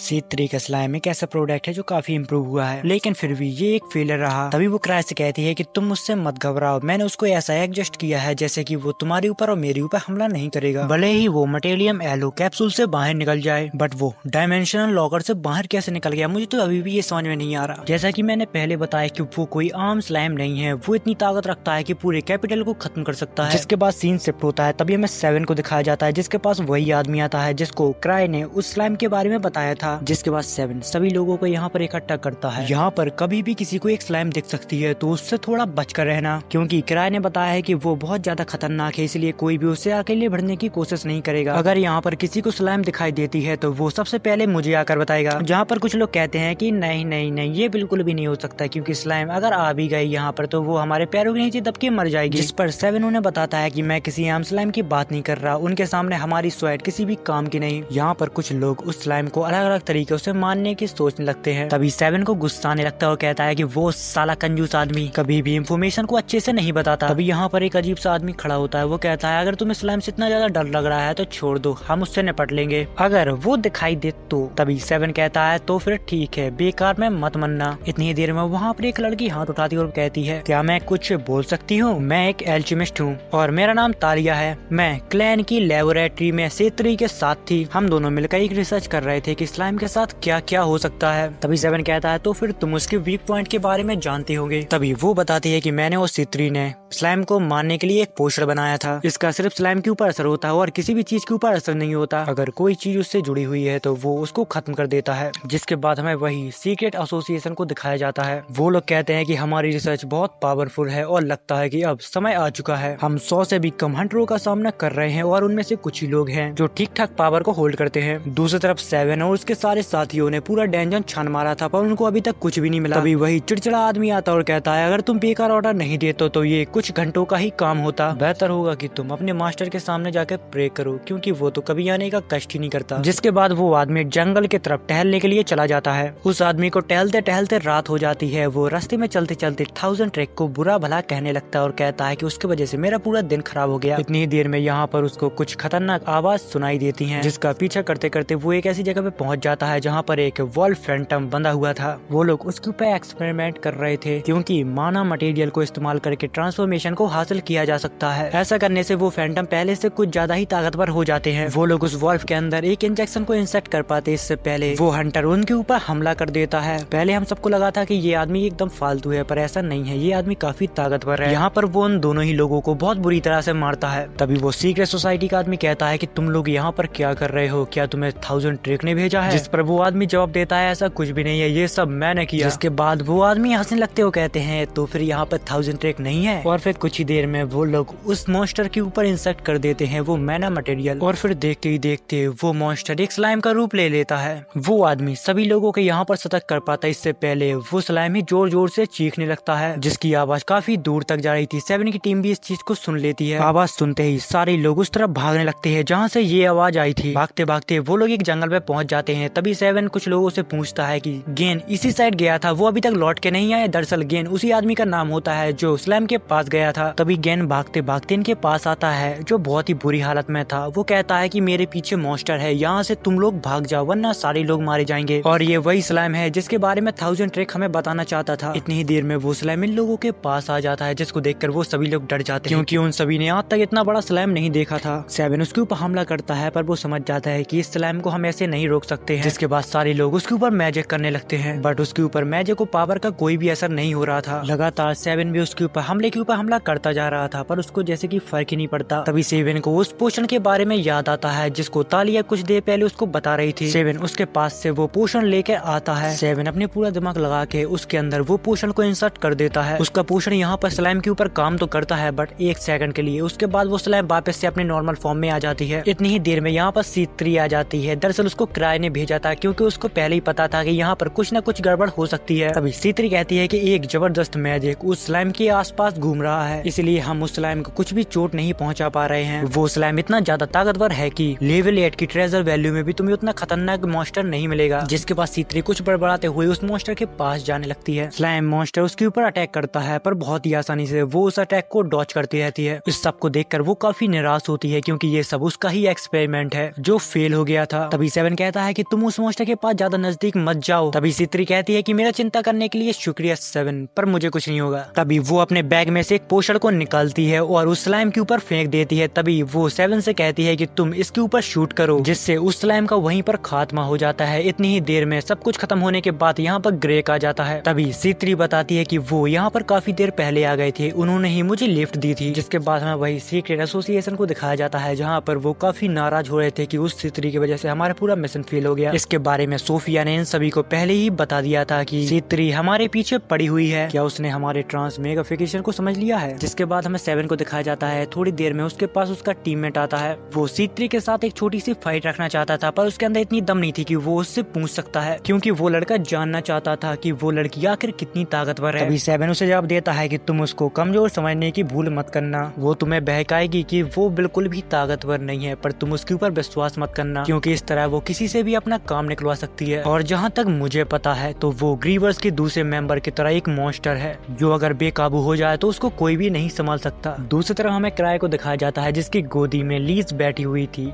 ये सब देखकर तीनों को काफी शर्म आ रही थी। जिसके बाद सीन कट होता है और हमें सीक्रेट सोसाइटी के कुछ लोगों को दिखाया जाता है जहां पर वो अपने दोस्त को बता रहे थे कि हमें एक एक करके सारे फैंटम को डैन के पास भेजना होगा, ऐसा सोफिया ने कहा है। बट यहाँ पर एक एक फैंटम को भेज के हम उनको नहीं हरा सकते। तभी उन लोगों का लीडर बोलता है कि अभी सोफिया को नहीं पता कि जंग आखिर जीती कैसे जाती है, क्योंकि वो सिर्फ एक साइंटिस्ट है। क्योंकि हम लोग 1000 ट्रैक के सामने लड़ रहे हैं, उसका एक स्लाइम कुछ भी नहीं बिगाड़ सकता। हमें सारे स्लाइम को उससे लड़ने के लिए भेजना होगा ताकि हमारे हार का चांस ही ना हो। जिसके बाद हमें डेंजन के पास का सीन दिखाया जाता है जहाँ पर 7 की टीम ने उन्हीं लोगों को पकड़ लिया था जिनने स्लाइम मॉन्स्टर को बनाया था। ये लोग वही होते हैं जिनने व्हाइट वॉल्फ को इंजेक्शन लगाया था। C3 की टीम यहाँ पर सीक्रेट सोसाइटी के लोगों से कुछ पूछना चाहती थी पर वो लोग अपना मुंह नहीं खोलते। वो लोग पूछ के थक जाते हैं पर वो लोग कुछ बताते ही नहीं। तभी C3 उनसे कहती है कि मैं जानती हूँ कि तुम नोटस के स्टूडेंट हो, मैं शायद तुम्हें बताना भूल गई कि मैं काफी लंबे समय से आकाशिक टावर के पीछे पड़ी हुई हूँ। मैं तुम्हारे तुम्हारे बारे में सब कुछ जानती हूँ, बस मैं तुम्हारे साथ कोई जोर जबरदस्ती नहीं करना चाहती हूँ, तो मुझे बता दो कि नॉक्टस कहाँ पर है। बट फिर भी वो लोग अपना मुंह नहीं खोलते, जिस पर C3 उनके ऊपर अपना पोषण को यूज करना चाहती थी, जिससे वो सब कुछ सच सच उगल दें। तभी वहाँ पर कुछ लोग बोलते हैं कि ये इनलीगल है, आप इसको इस्तेमाल नहीं कर सकती, जिस पर C3 कहती है कि अगर हमने इसका इस्तेमाल नहीं किया तो नॉक्टस के बारे में पता नहीं चलेगा और वो यहाँ से भाग जाएगा। तभी ग्रेग कहता है कि इन लोगों को छोड़ो, हमें जल्दी करनी चाहिए। तभी C3 सबके सामने उस पोषण को खुद ही पी लेती है और सभी को बताती है कि ये सिर्फ एक पानी है और कुछ भी नहीं। इतनी ही देर में जंगल में से कुछ भयानक आवाजें आती हैं जो उन्हीं स्लाइम की होती हैं। इतनी ही देर में एक स्लाइम इनकी टीम के ऊपर हमला करने के लिए आ भी जाता है। वो लोग उसे रोकने की कोशिश करते हैं, बट ये भी पहले वाले जैसा काफी ताकतवर होता है। वो लोग पहले वाले स्लाइम की तरह इसे मार भी नहीं सकते हैं क्योंकि अब उनके पास पोषण ही नहीं है। तभी 7 कहता है कि मुझे अब समझ में आया कि क्राई आर्क को यहाँ पर क्यों भेजना चाहता था। वो लोग इस स्लाइम मॉन्स्टर को मारने की तरकीबें खोज रहे थे। इतनी ही देर में एक और स्लाइम मॉन्स्टर प्रकट हो जाता है और अब वो दोनों ही स्लाइम मॉन्स्टर आपस में लड़ने लगते हैं। वो मॉन्स्टर हंटर के ऊपर इसलिए हमला करते थे क्योंकि उनके पास माना था और उनको माना की भूख थी, बट यहाँ पर स्लाइम मॉन्स्टर के अंदर काफी ज्यादा माना पाया जाता है, इसलिए वो एक दूसरे से लड़ने लगते हैं। और फिर देखते ही देखते जंगल में काफी सारे स्लाइम मॉन्स्टर जाग जाते हैं जो एक दूसरे का माना लेने के लिए फाइट करने लगते हैं। अब उन लोगों को इन फैंटम की कमजोरी का पता चल गया था, जिसके बाद सीन कट होता है और हमें सीक्रेट सोसाइटी को दिखाया जाता है जहाँ पर वो उनका लीडर कह रहा होता है, मैंने कहा था कि जैसा सोफिया कहे बस तुम लोगों को वैसा ही करना है। तभी वो लोग माफी मांगते हैं जिनने सारे स्लाइम को एक साथ छोड़ दिया था। तभी सोफिया कहती है कि मुझे इनकी कमजोरी के बारे में पहले ही पता था, इसलिए मैंने एक एक फैंटम को भेजने के लिए कहा था, पर तुम लोगों ने मेरी बात सुनी ही नहीं। जिस पर यहाँ का लीडर कहता है कि अब जो हो गया सो हो गया, अब हमारा अगला कदम क्या है। जिस पर सोफिया कहती है कि अब सिचुएशन काफी बदल चुकी है, अब C3 ही नहीं उसके साथ काफी और लोग हैं जो हमारी इन्वेस्टिगेट कर रहे हैं, और तो और उसके साथ एक लेवल 7 हंटर गार्ड भी है जिसका नाम सुन के वो लोग डर जाते हैं। जिस पर सोफिया कहते हैं कि उनके पास हमारे 2 सोल्जर भी हैं, अगर उन लोगों ने मुंह खोला तो हम शायद पकड़े भी जा सकते हैं। जिस पर एक आदमी बोलता है कि वो ऐसा कुछ भी नहीं करेंगे, वो लोग बहुत वफादार हैं, वो मर जाएंगे पर अपना मुंह नहीं खोलेंगे। जिसके बाद हमें C3 और गार्ड को दिखाया जाता है जहाँ पर गार्ड कहता है कि तुमने भले ही काफी हंटर को छुटा लिया हो, पर ये अभी भी एक इन्वेस्टिगेट है। अगर हम आकाशिक टावर के खिलाफ हैं तो ये सब ऐसा नहीं है जैसा एसोसिएशन संभाल सकती है। जिसके बाद C3 सभी लोगों को बुलाती है और अपने रिसर्च के बारे में बताती है कि धरती के नीचे काफी ज्यादा माना मटेरियल है और मैं काफी टाइम से इस चीज की रिसर्च कर रही थी। उसका बताने का मतलब ये था कि अंडरग्राउंड में कोई रिसर्च कर रहा है। जिस पर वो 2 लोग बोलते हैं कि धरती के नीचे मत जाना, वहाँ पर कुछ भी नहीं है। तभी बातों ही बातों में उसके मुंह से सोफिया का नाम निकल जाता है, जिस पर वो लोग बात करने लगते हैं कि ये सोफिया कौन है, लगता है इनका कोई साथी आसपास है। जिस पर C3 कहती है कि अगर वो हमारे सामने आ जाती तो हमारा काम आसान हो जाता, मैं उसको चाहे जितना खोज लूं, वो परछाई की तरह गायब हो जाती है। जिसके बाद सीन शिफ्ट होता है और हमें क्राई, लीज और टीनो को दिखाया जाता है जो डैन की तरफ बढ़ रहे थे। जिस पर लीज कहती है कि चलो जल्दी चलो C3 के मरने से पहले। क्राई उसे जवाब देता है कि वो नहीं मरने वाले, यहाँ पर कोई मरने वाला है तो वो हूँ मैं, क्योंकि मेरे पास अब ज्यादा सेफ्टी रिंग नहीं है। तभी टीनो कहती है कि मास्टर मुझे लगता है कि यहाँ का अंधेरा कुछ ज्यादा ही खतरनाक, इसलिए मुझे आपका हाथ पकड़ने दो। जिस पर लीज को गुस्सा आ जाता है और वो कहती है कि तुम्हारी हिम्मत कैसी हुई उसका हाथ पकड़ने की। जिसके बाद हमें व्हाइट वॉल डैन के नीचे का सीन दिखाया जाता है जहाँ पर 7 कह रहा होता है कि मुझे पता चला कि 1000 ट्रैक नहीं आने वाला। तभी हमें उसी चिड़चिड़े आदमी को दिखाया जाता है, वो कहता है कि मैं 1000 ट्रैक के बारे में पहले ही समझ गया होता तो आज मेरा ये हाल नहीं होता। वो जो भी कहता है उसका कुछ न कुछ मतलब होता है। जिस पर C3 कहती है कि क्राई उन लोगों में से है जो पैदा ही ट्रेजर हंटर बनने के लिए हुए हैं और मुझे यकीन है कि वो लेवल 10 तक भी पहुंच जाएगा। इतनी ही देर में C3 के ऊपर थंडर से अटैक होता है और ये अटैक किसी और ने नहीं उसी ने किया था, जिसकी वजह से ये पूरा प्लान फेल हो गया था। उसने अपने मैजिक से यहाँ पर सभी लोगों को घायल कर दिया था। तभी C3 खड़ी हो जाती है और कहती है कि मुझे विश्वास नहीं होता, तुमने एरिया ऑफ इफेक्ट स्पेल को इस्तेमाल किया जबकि हमारे पास हॉस्टेज हैं। मैं जानती थी कि मैं किराए की नकल नहीं कर सकती। जिस पर वो आदमी कहता है क्या तुम मेरी क्लाइमेट थंडर से बच गई। जिस पर C3 कहती है कि तुम्हारा ये थंडर किसी भी काम का नहीं था, ये एकदम बकवास था, जिससे उस आदमी को गुस्सा आने लगता है। तभी वो अपना पोस्टर 7 के ऊपर स्प्रे कर देती है जिससे 7 की पावर वापस से हील हो जाती है और 7 उस आदमी के ऊपर अटैक कर देता है और उसे दूर फेंक देता है। जिसके बाद वो उस मॉन्स्टर के साथ फाइट करने लगता है, बट वो मॉन्स्टर काफी ज्यादा खतरनाक होता है तो 7 उससे नहीं लड़ पा रहा था। तभी गार्ग आके उसको काट के फेंक देता है। यहाँ पर C3 अपने पोस्टर से सभी सोल्जरों को हील करने लगती है। दूसरी तरफ हमें क्राई की टीम को दिखाया जाता है जो जंगल में इन्वेस्टिगेट कर रहे थे, बट उनको अभी तक कोई भी सबूत नहीं मिले।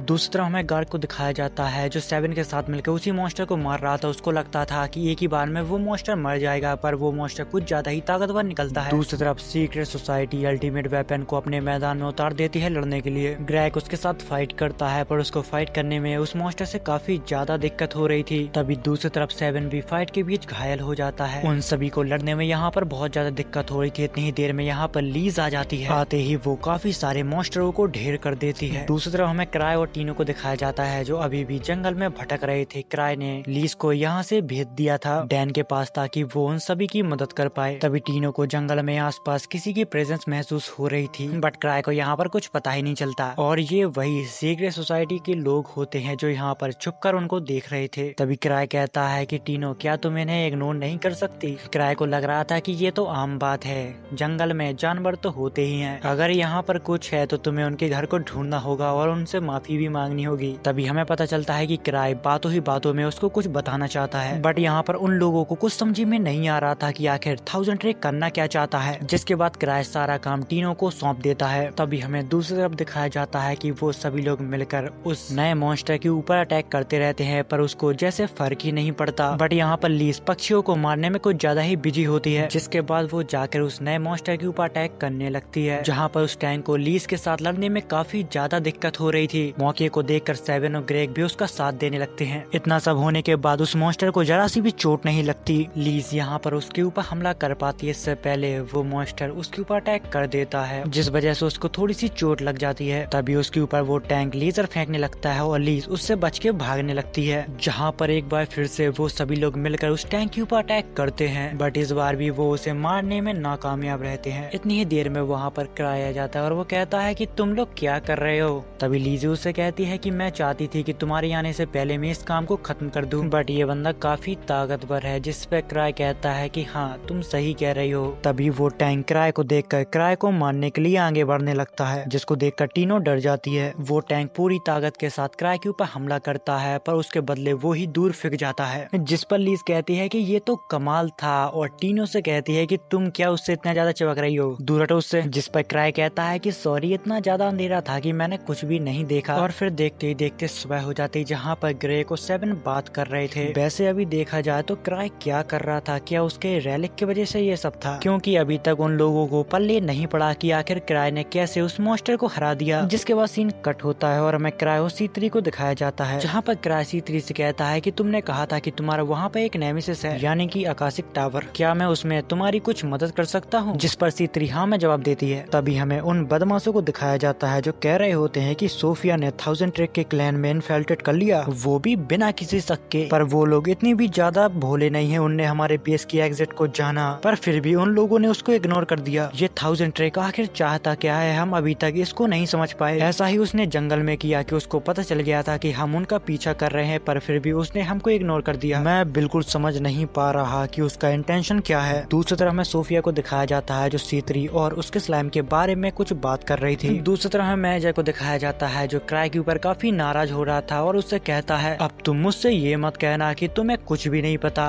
जिस पर क्राई हंसता है और कुछ भी नहीं कहता, क्योंकि उसका एक मामूली सा स्लाइम एक नेशनल लेवल मॉन्स्टर बन गया। हाँ, पर नॉक्टस ने उसके ऊपर कुछ एक्सपेरिमेंट किए जो एम्पायर के सबसे बड़े 3 में से एक क्राइम है। इसलिए सिटीजन को कोऑपरेट करना काफी ज्यादा जरूरी है, क्योंकि अगर उनने ऐसा नहीं किया तो चारों ओर अफरा तफरी मच जाएगी। तभी क्राई कहता है कि ये सब मुझसे नहीं पूछना चाहिए, तुम्हें ये सब C3 से पूछना चाहिए, क्योंकि वो इस बारे में मुझसे बहुत ज्यादा जानती है। दूसरी तरफ हमें वही गुंडों का ग्रोह दिखाया जाता है जो नटालिया को अपने साथ ले आए थे, जहाँ पर नटालिया डरते डरते उनसे कहती है कि तुम लोग कौन हो और मुझे यहाँ पर क्यों लाए हो। जहाँ पर उनका लीडर कहता है कि सोफिया अब तुम ये एक्टिंग बंद करो, हमारे पास ज्यादा टाइम नहीं है, हम इम्पेरियल कैपिटल से जल्दी यहाँ से निकल जाएंगे। जहाँ पर नटालिया उनसे कहती है कि सोफिया तुम लोग मुझे गलत समझ रहे हो, मेरा नाम तालिया वार्डमान है। जहाँ पर उनमें से एक आदमी बोलता है क्या उसने अपने आप को बदल लिया ताकि 1000 ट्रेक उसको ना पहचान पाए। तभी यहाँ पर एक मॉन्स्टर भी होता है जो तालिया को काफी नफरत की नजरों से देख रहा था। इतनी ही देर में यहाँ पर सोफिया आ जाती है, जहाँ पर सोफिया कहती है कि मुझे देर होगी, मुझे माफ करना। जहाँ पर तालिया और सोफिया दोनों ही एक जैसी दिखती हैं, बट यहाँ पर बॉडी लैंग्वेज में थोड़ी फर्क है। जहाँ पर वो लीडर कहता है कि सोफिया तुम ये सब देख के काफी हैरान नहीं हो। जिस पर सोफिया जवाब देती है कि मास्टर ये थोड़ा अलग है, वो नहीं जो मुझ जैसी लगती है वो मैं हूँ, और हाँ प्लीज ये मत कहना कि हम दोनों ही सिमिलर हैं। बट यहाँ पर उन दोनों को देखकर वहाँ के सभी लोग हैरान होते हैं, क्योंकि वो दोनों दोनों ही एक जैसी लग रही थी। बट यहाँ पर मास्टर को उन दोनों की बातें सुनकर वो सोफिया को देखकर सिर घूम रहा था, जहाँ पर वो अपने बाल निकाल के फेंक देती है और कहती है कि हम जो अक्सर चीज देखते हैं वो वैसी नहीं होती है, और दरअसल ये C3 होती है जो अपनी प्लानिंग के साथ इनका साथ दे रही थी और सही मौके पे इन सबको पकड़ना चाहती थी। जिसको सुनकर यहाँ के लीडर के होश उड़ जाते हैं कि कोई आखिर इतना कैसे शातिर हो सकता है कि उसके बारे में हमें हवा ही ना लगे। यहाँ पर C3 ने उन लोगों की मदद लेकर उनका ही प्लान चौपट कर दिया और अब उनको ही पकड़ लिया, क्योंकि मास्टर के पास सब कुछ था, एक्सपेंसिव इक्विपमेंट से लेकर माना मटेरियल तक। पर अब तुम लोगों का वक्त खत्म हो गया है। क्या तुमने कभी सोचा कि किराए ने इतने वक्त तक तुम्हें कैसे भ्रम में बनाए रखा? जिस पर यहाँ का लीडर कहता है कि 1000 ट्रैक को सब कुछ पता था कि आखिर यहाँ पर क्या चल रहा है। जिस पर C3 कहती है कि मुझे गलत मत समझना, पर मैंने किसी भी चीज को लीक नहीं किया, पर किराए सब कुछ देख सकता है। किराए बहुत ही काइंड इंसान है, जब तक मैं गई तब तक उसने सब कुछ सेट कर दिया था। तो बस असली बात तो ये है कि अभी तक जो सब भी हुआ है वो सब किराए ने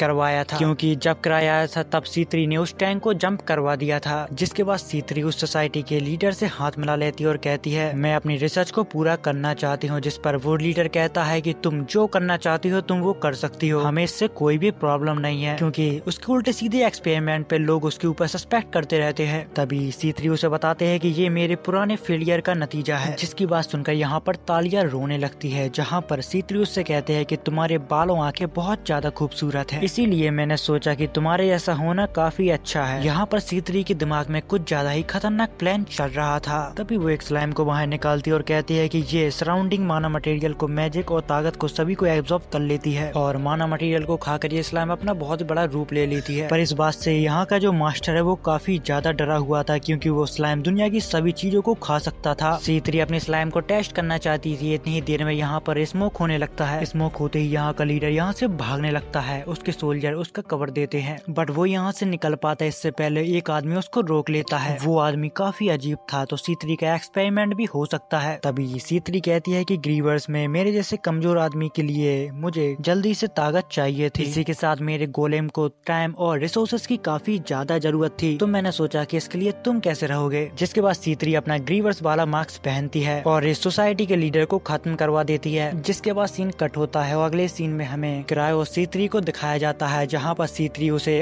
कल की घटना के बारे में सब कुछ बताती है, जहाँ पर वो उसे तालिया के बारे में भी बताती है कि उसकी थोड़ी मेमोरी ग्रैप होगी, पर इतना तो चलता है। जहाँ पर किराए सोचता है कि मुझे समझ में नहीं आ रहा है कि आखिर ये किस बारे में बात कर रही है।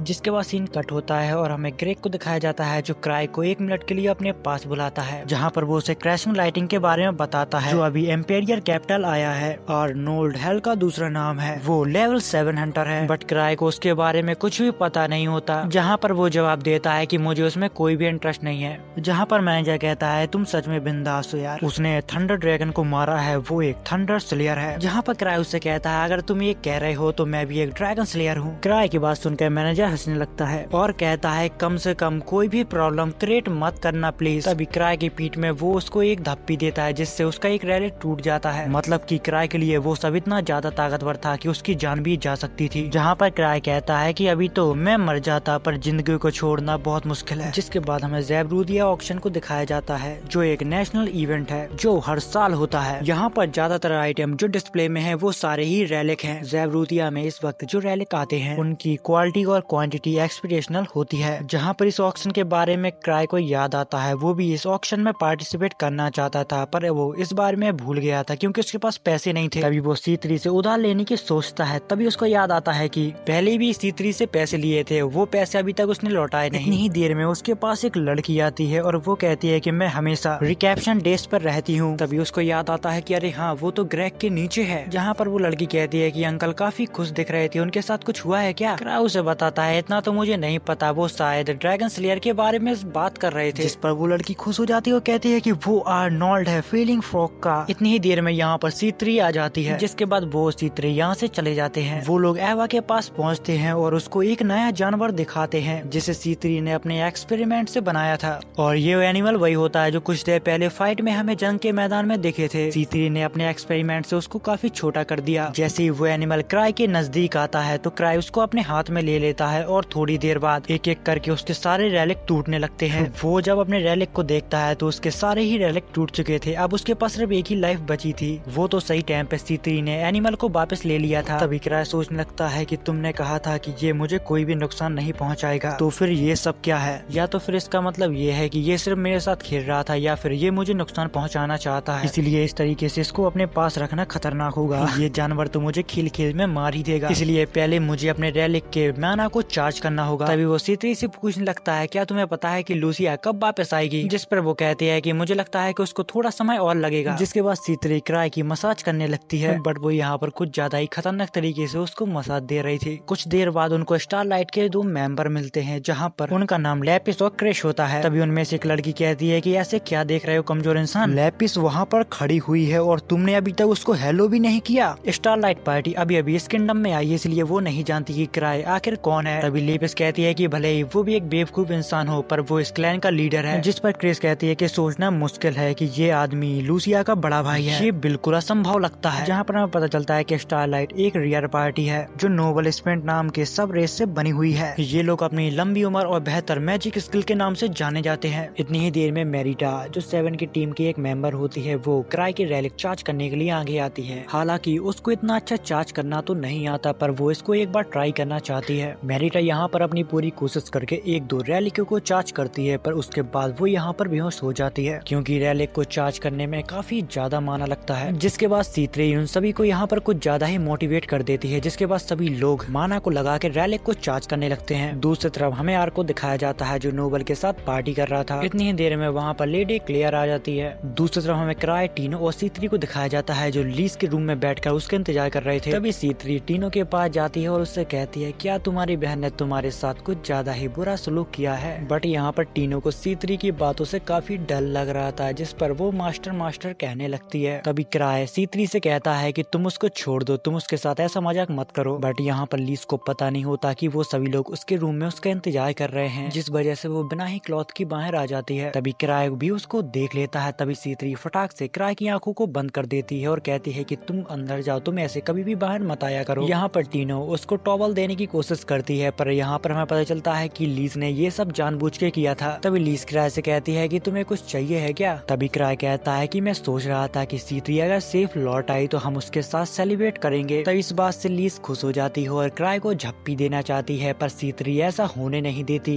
क्योंकि यहाँ पर सभी लोगों का क्राई के ऊपर क्रश है। जिसके बाद सीन कट होता है और हमें उसी फ्रॉक पार्टी को दिखाया जाता है जो इस किंगडम में नए आए थे। वो लोग यहाँ पर किसी बार में जाने की बात कर रहे होते हैं। तभी हमें क्राई और उसकी टीम को दिखाया जाता है जो C3 के वापस लौट आने पर बार में सेलिब्रेट कर रहे होते हैं। इतनी ही देर में यहाँ पर फेलिंग फ्रॉक का लीडर आ जाता है। वो आते ही यहाँ पर गुंडागिरी करने लगता है और इस शहर में अपनी दहशत बनाने की कोशिश करता है। तभी यहाँ पर C3 और लीज दोनों ही नशे में झूम रही थी। क्राई ध्यान से उनकी बातों को सुन रहा था, बट उसको याद नहीं आ रहा था कि आर्नोल्ड, उसने ये नाम कहीं पर सुना है, पर उसको याद नहीं आ रहा। थोड़ा सोचने के बाद वो कहता है कि अरे छोड़ो, जो भी हो। इतनी ही देर में आर्नोल्ड यहाँ पर कहता है कि मुझे शराब और लड़कियाँ यहाँ पर चाहिए। तभी शराब की हालत में लीज उसके पास आ जाती है और कहती है कि तुम्हें शराब और लड़कियाँ दोनों ही मिलेंगी, तुम्हारे लिए एक अच्छी लड़की और शराब का इंतजाम कर दूं। जिसके बाद वो हंसने लगती है और आर्नोल्ड के ऊपर शराब डाल देती है और उसके मुंह में एक बहुत ही खतरनाक पंच मारती है। जिसके बाद वो सभी लोगों को यहाँ पर पीटने लगती है और कहती है कि मैं तुम्हारे दिमाग को ठीक कर दूंगी, लड़की चाहिए तुम लोगों को। जिस पर आर्नोल्ड यहाँ पर कुछ ज्यादा ही गुस्सा होने लगता है। तभी लीस उसके सिर पर लात रखती है और उसको दबाने लगती है और कहती है, तू अपने आप को ताकतवर समझता था क्या? तू तो बहुत कमजोर निकला, क्या तू सच में लेवल 7 है?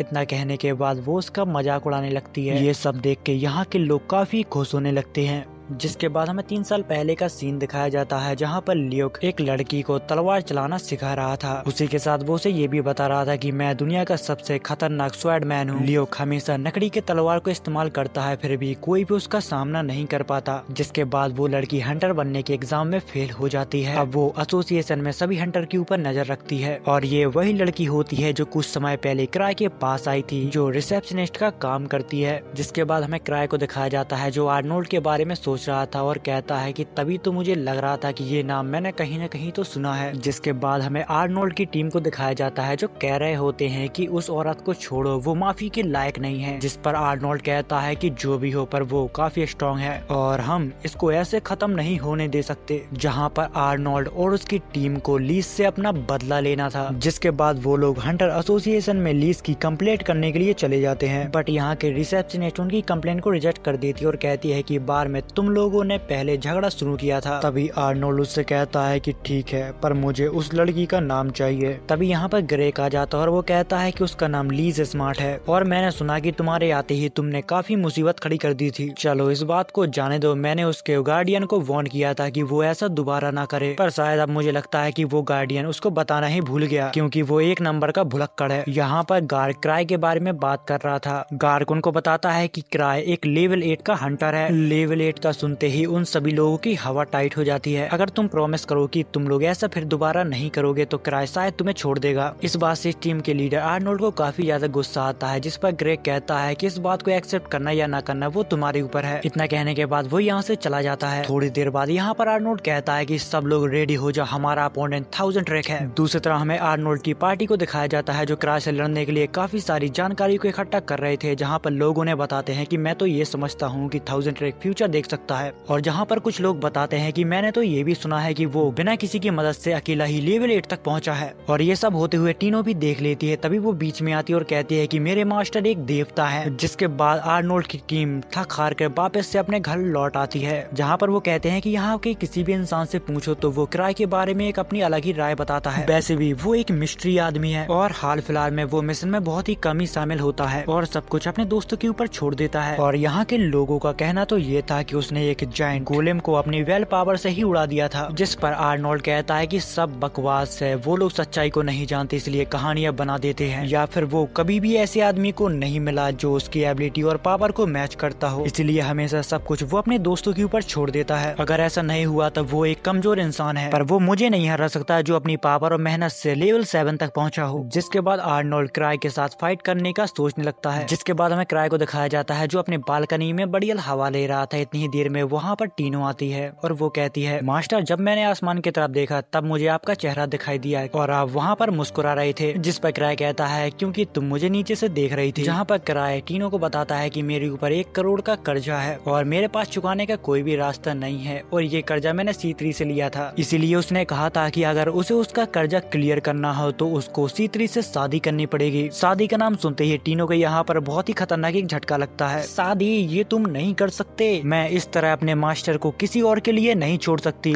तभी यहाँ पर क्राई हंसता और कहता है कि ये सब तो एक मजाक था, चलो कुछ मीठा खाने चलते हैं। जहाँ पर टीनो क्राई से कहती है क्या हम ट्रेजर के अंदर रैलिक ढूंढने चलें, और अभी तो रैलिक का ऑक्शन भी चल रहा है, उसके हमें अच्छे खासे दाम मिल सकते हैं। जिस पर क्राई सोचता है क्या तुम चाहती हो टीनो मैं मर जाऊं, क्योंकि वो बिना रैलिक के कहीं पर भी सरवाइव नहीं कर पाएगा। दूसरी तरफ हमें आर्नोल्ड की टीम को दिखाया जाता है जो 1000 ट्रैक को हराने की बात कर रहे थे। 1000 ट्रैक की टीम अगर उसके पास होगी तो हम उसे नहीं हरा पाएंगे, और जब वो अकेला हो तो सभी लोग मिलकर उसके ऊपर अटैक करेंगे। इतनी ही देर में वहाँ से टीनो और क्राई गुजरते हैं। तभी क्राई कहता है कि तुम लोग कौन हो। तभी आर्नोल्ड बोलता है कि बार में जो सब भी हुआ उसका वक्त आ गया है चुकाने का 1000 ट्रैक, और तुम्हारी हिम्मत कैसी हुई यहाँ पर अकेले आने की, जहाँ पर आर्नोल्ड की टीम पूरे हथियारों के साथ यहाँ पर आई थी। तभी क्राई कहता है कि ओह याद आया, तुम तो वही हो बार वाले। तभी टीनो कहती है क्या तुम हमसे लड़ना चाहते हो, मैंने कहा था ना कि मास्टर एक देवता है। जिस पर वो लोग कहते हैं कि इस मामले से तुम दूर रहो लड़की, हम 1000 ट्रैक से बात कर रहे हैं। जिस पर क्राई उन्हें शांत होने के लिए कहता है, और वो ये भी कहता है कि लीज ने जो भी किया वो काफी सोचने की बात है, पर इस समय मैं टीनो के साथ डेट पर हूँ, इसीलिए मुझे तुम लोगों से लड़ाई नहीं करनी, इसलिए मैं तुम सभी से माफी मांग लूंगा अगर जरूरत पड़ी तो। क्योंकि क्राई यहाँ पर किसी के साथ भी फाइट नहीं करना चाहता था, उसके पास इतनी पावर नहीं थी कि वो लेवल 7 को संभाल पाए। जिस पर टीनो कहती है कि आप ऐसा इनसे क्यों कह रहे हो मास्टर, आप इनको आराम से हरा सकते हो। तभी क्राई उसका मुंह पकड़ लेता है और उससे कहता है कि आज मैंने कोई भी हथियार नहीं लिए हैं, क्या हम इन लोगों को किसी और दिन देख सकते हैं। जिसके बाद वो उनसे कहता है कि अगर तुमने मुझे ऐसे हरा दिया तो तुम्हें जीत का मजा नहीं आएगा। जिस पर टीनो कहती है कि मास्टर को सिर्फ इसलिए फिक्र है कि वो तुम्हारे साथ कुछ गलत न कर बैठे, जिससे आर्नोल्ड की टीम को गुस्सा आने लगता है। और क्राई टीनो से कहता है कि तुम्हें कुछ मीठा खाना था ना, चलो हम लोग खाने चलते हैं, बट आर्नोल्ड उसे ऐसे नहीं जाने देता है। जिस पर क्राई उसे कहता है कि अगर तुम्हें लड़ने का इतना ही शौक है तो चलो हम खुले में लड़ते हैं। जहाँ पर वो लोग भी सोच में पड़ जाते हैं कि आखिर ये आदमी कौन सी चाल चल रहा है। पर यहाँ पर क्राई ने सबको इसलिए बुलाया था ताकि सड़क पे अगर उसको कोई अपने क्लैन का मेंबर मिल जाए तो वो उसको बुला ले, बट उसको दूर दूर तक कोई नहीं दिखता। जिस पर आर्नोल्ड का एक मेंबर बोलता है कि तुम कितनी देर तक ऐसे ही खड़े रहोगे, चलो फाइट शुरू करते हैं। जिस पर क्राई उसी आदमी का नाम लेकर बोलता है कि ओह हाँ। तभी वो आदमी शॉक हो जाता है और कहता है कि तुम्हें मेरा नाम कैसे पता। तभी आर्नोल्ड उसे बताता है कि तुम्हें उसकी बात नहीं सुननी चाहिए। आर्नोल्ड यहाँ पर आगे बढ़ता और कहता है कि जैसा अफवाहों में कहा गया था तुम्हें समझना उतना ही मुश्किल है, लेकिन मैं तुम्हारी लड़ाई की ताकत समझ गया। हम लोग एक लेवल पे नहीं है बिना असली स्किल के। तुमने अपने गोल को अपने लक और अपने दोस्तों की वजह से पाया और ये है 1000 ट्रैक का असली रूप। तभी टीनो कहती है कि मैं चुप नहीं रह सकती जहाँ पर मास्टर का अपमान हो, और वो क्राई से कहती है कि मुझे बस 2 मिनट दो, मैं इन सभी को पछाड़ दूंगी। जहाँ पर क्राई लड़ने के लिए उसे हाँ कह देता है और पीछे हट जाता है। जिसके बाद टीनो आर्नोल्ड के साथ फाइट करने लगती है, पर यहाँ पर आर्नोल्ड टीनो से बहुत ज्यादा पावरफुल था। तभी क्राई यहाँ पर किसी भी एक क्लैन मेंबर को ढूंढ रहा था ताकि ये खबर वो फटाफट आर्क के पास पहुंचा पाए और वो मदद लेके यहाँ पर आए। तभी आर्नोल्ड के मेंबर बोलते हैं कि तुम कहाँ पर देख रहे हो, यहाँ पर ध्यान दो, तुम्हारी मिस लड़ रही है। टीनो यहाँ पर पूरी ताकत के साथ आर्नोल्ड के साथ फाइट कर रही थी, पर वो आर्नोल्ड को अभी तक एक खरोच भी नहीं पहुंचा पाई थी। तभी आर्नोल्ड उसका सिर पकड़ता है और जमीन में दे मारता है और 1000 ट्रैक से कहता है कि अब बस बहुत हो गया, तुम्हारी वजह से एक लड़की बेचारी मार खा रही है और तुम्हें उसकी बिल्कुल परवाह ही नहीं। जहाँ पर क्राई उनसे कहता है कि मैं तुम लोगों को ऐसे नहीं दिखा रहा था कि जैसे कि मैं एक किंग हूँ, बस मैं तुम लोगों से लड़ना नहीं चाहता था। तभी वो अपने पॉकेट से एक मैजिकल गैजेट को निकालता है जिसे उसे काफी टाइम पहले लूसिया ने दिया था। अब वो समय आ चुका था जहाँ पर वो आर्नोल्ड और आर्नोल्ड की टीम के ऊपर ग्रेविटी मैजिक करता है। इतना खतरनाक मैजिक देखने के बाद वो सभी लोग डर जाते हैं, पर उसी के बीच टीनो भी उसमें फंस जाती है। जब क्राई की नजर टीनो के ऊपर जाती है तो वो अपनी मैजिक से उसे आजाद करवा देता है। तभी आर्नोल्ड यहाँ पर कहता है तो फिर तुम एक मैजिशियन हो, जिस पर क्राई कहता है कि नहीं, मैं मैजिशियन नहीं हूँ, पर उससे क्या फर्क पड़ता है। जिसके बाद क्राई और टीनो एक शॉप पर आ जाते हैं जहाँ पर टीनो उससे माफी मांगती है, वो उस आदमी से नहीं जीत पाई। जिस पर क्राई कहता है कि तुम इस बारे में चिंता मत करो। तभी टीनो उससे कहती है क्या कोई ऐसा ट्रेजर वैल्यू है जिसमें मैं तुम्हारा सारा कर्जा चुका पाऊँ या फिर तुम्हारी इस चीज में कुछ मदद कर पाऊँ। जिसके बाद हमें हंटर एसोसिएशन को दिखाया जाता है जहाँ पर आर्नोल्ड की टीम ने एक ड्रैगन को पकड़ने की रिक्वेस्ट की थी, जहाँ पर क्राई ने उनके रिक्वेस्ट को रिजेक्ट कर दिया था, ये कहकर कि उससे अच्छा तुम एक चिकन को पकड़ो, खाने में वो टेस्टी तो होती है। इस बात से आर्नोल्ड को यहाँ पर काफी ज्यादा गुस्सा आने लगता है। दूसरी तरफ हमें वही स्टार लाइट की लड़कियों को दिखाया जाता है जो अभी तक क्राई के लिए उसके रैलिक को चार्ज कर रही थी। जिसके बाद सीन कट होता है और हमें क्राई और टीनो को दिखाया जाता है जहाँ पर वो एक बूढ़े आदमी के पास अपना रैलिक को चेक करवाने के लिए आए थे। वो रैलिक यहाँ पर काफी कमाल का होता है, पर उस बूढ़े आदमी के दिमाग में ये समझ में नहीं आया था कि आखिर ये लेवल 1 की ट्रेजर वैल्यू में कैसे मिल गया। जिस पर क्राई जवाब देता है क्योंकि टीनो ने इसको ढूंढने में काफी ज्यादा मेहनत की। जहाँ पर वो बूढ़ा आदमी उनको ये भी बताता है कि मुझे इस रैलिक को चेक करना होगा, उसके बाद इसकी असली वैल्यू को पता चलेगा। उस बूढ़े आदमी के पास काफी सारे रैलिक आए थे जो अभी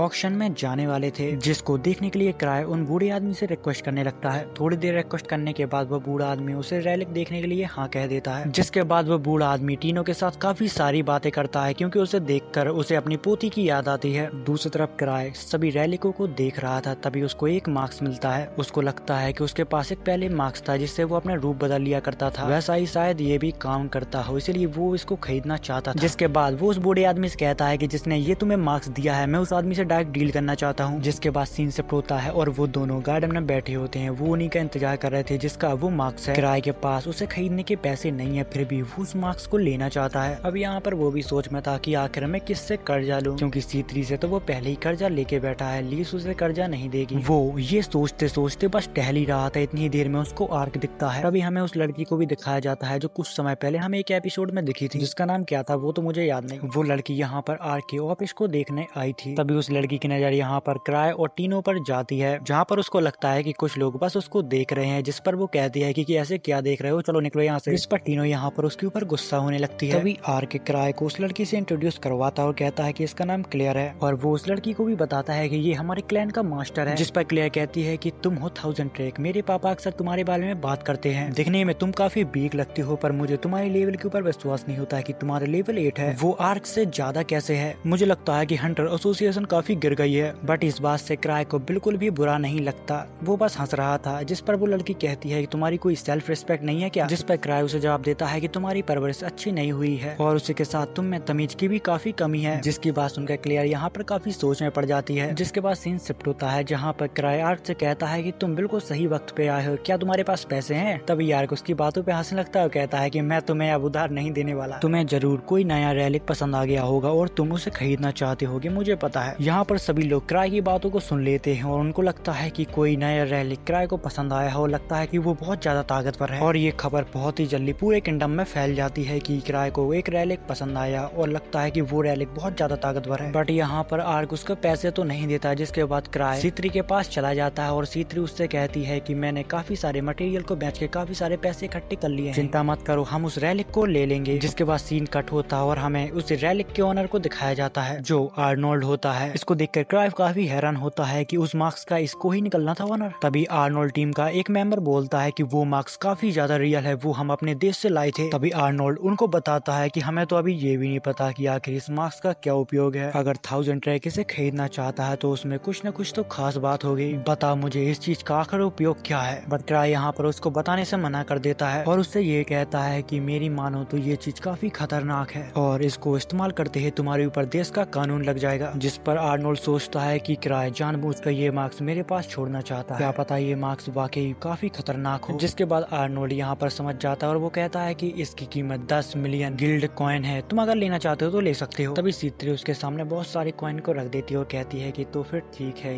ये रैलिक अब से मेरा हुआ। जिसके बाद यहाँ पर बहुत सारे लोग आ जाते हैं उस रैलिक को खरीदने के लिए, क्योंकि सभी लोगों ने सुना था क्योंकि वो रैलिक काफी ज्यादा ताकतवर है और यहाँ पर सभी आदमी एक दूसरे से ज्यादा बढ़ के बोली लगा रहे थे। इतनी ही देर में यहाँ पर क्लियर भी आ जाती है और वो कहती है कि मुझे लगता है कि ये रैलिक सबसे ज्यादा पावरफुल है, इसलिए इसे तो मैं ही खरीद के जाऊंगी और आर को गिफ्ट दूंगी। जिसके बाद क्राई वापस से अपने ऑफिस में लौट आता है और एवा को आज के बारे में सब कुछ बताता है। और फिर थोड़ी देर में यहाँ पर सीत्री आती है, वो क्राई के सामने बहुत सारे पैसों को रखती है और कहती है कि अब हम उस रैलिक को खरीद लेंगे। सीत्री ने क्राई और अपनी शादी के लिए जो पैसे बचाए थे वो सारी पैसे ले आती है जो 800 मिलियन गिल्ड कॉइन होते हैं। बट यहाँ पर क्राई को बताता है कि वो मार्क्स किसी भी काम का नहीं, वो बस एक बेकार रैलिक है। और फिर इसी के साथ ये सीजन कंप्लीट होता है। तो फिर आप लोग लाइक और सब्सक्राइब कर देना, इससे जो खुशी मिलती है वो नेक्स्ट लेवल होती है। तो फिर मैं चला दूसरी वीडियो बनाने, तब तक के लिए बाय।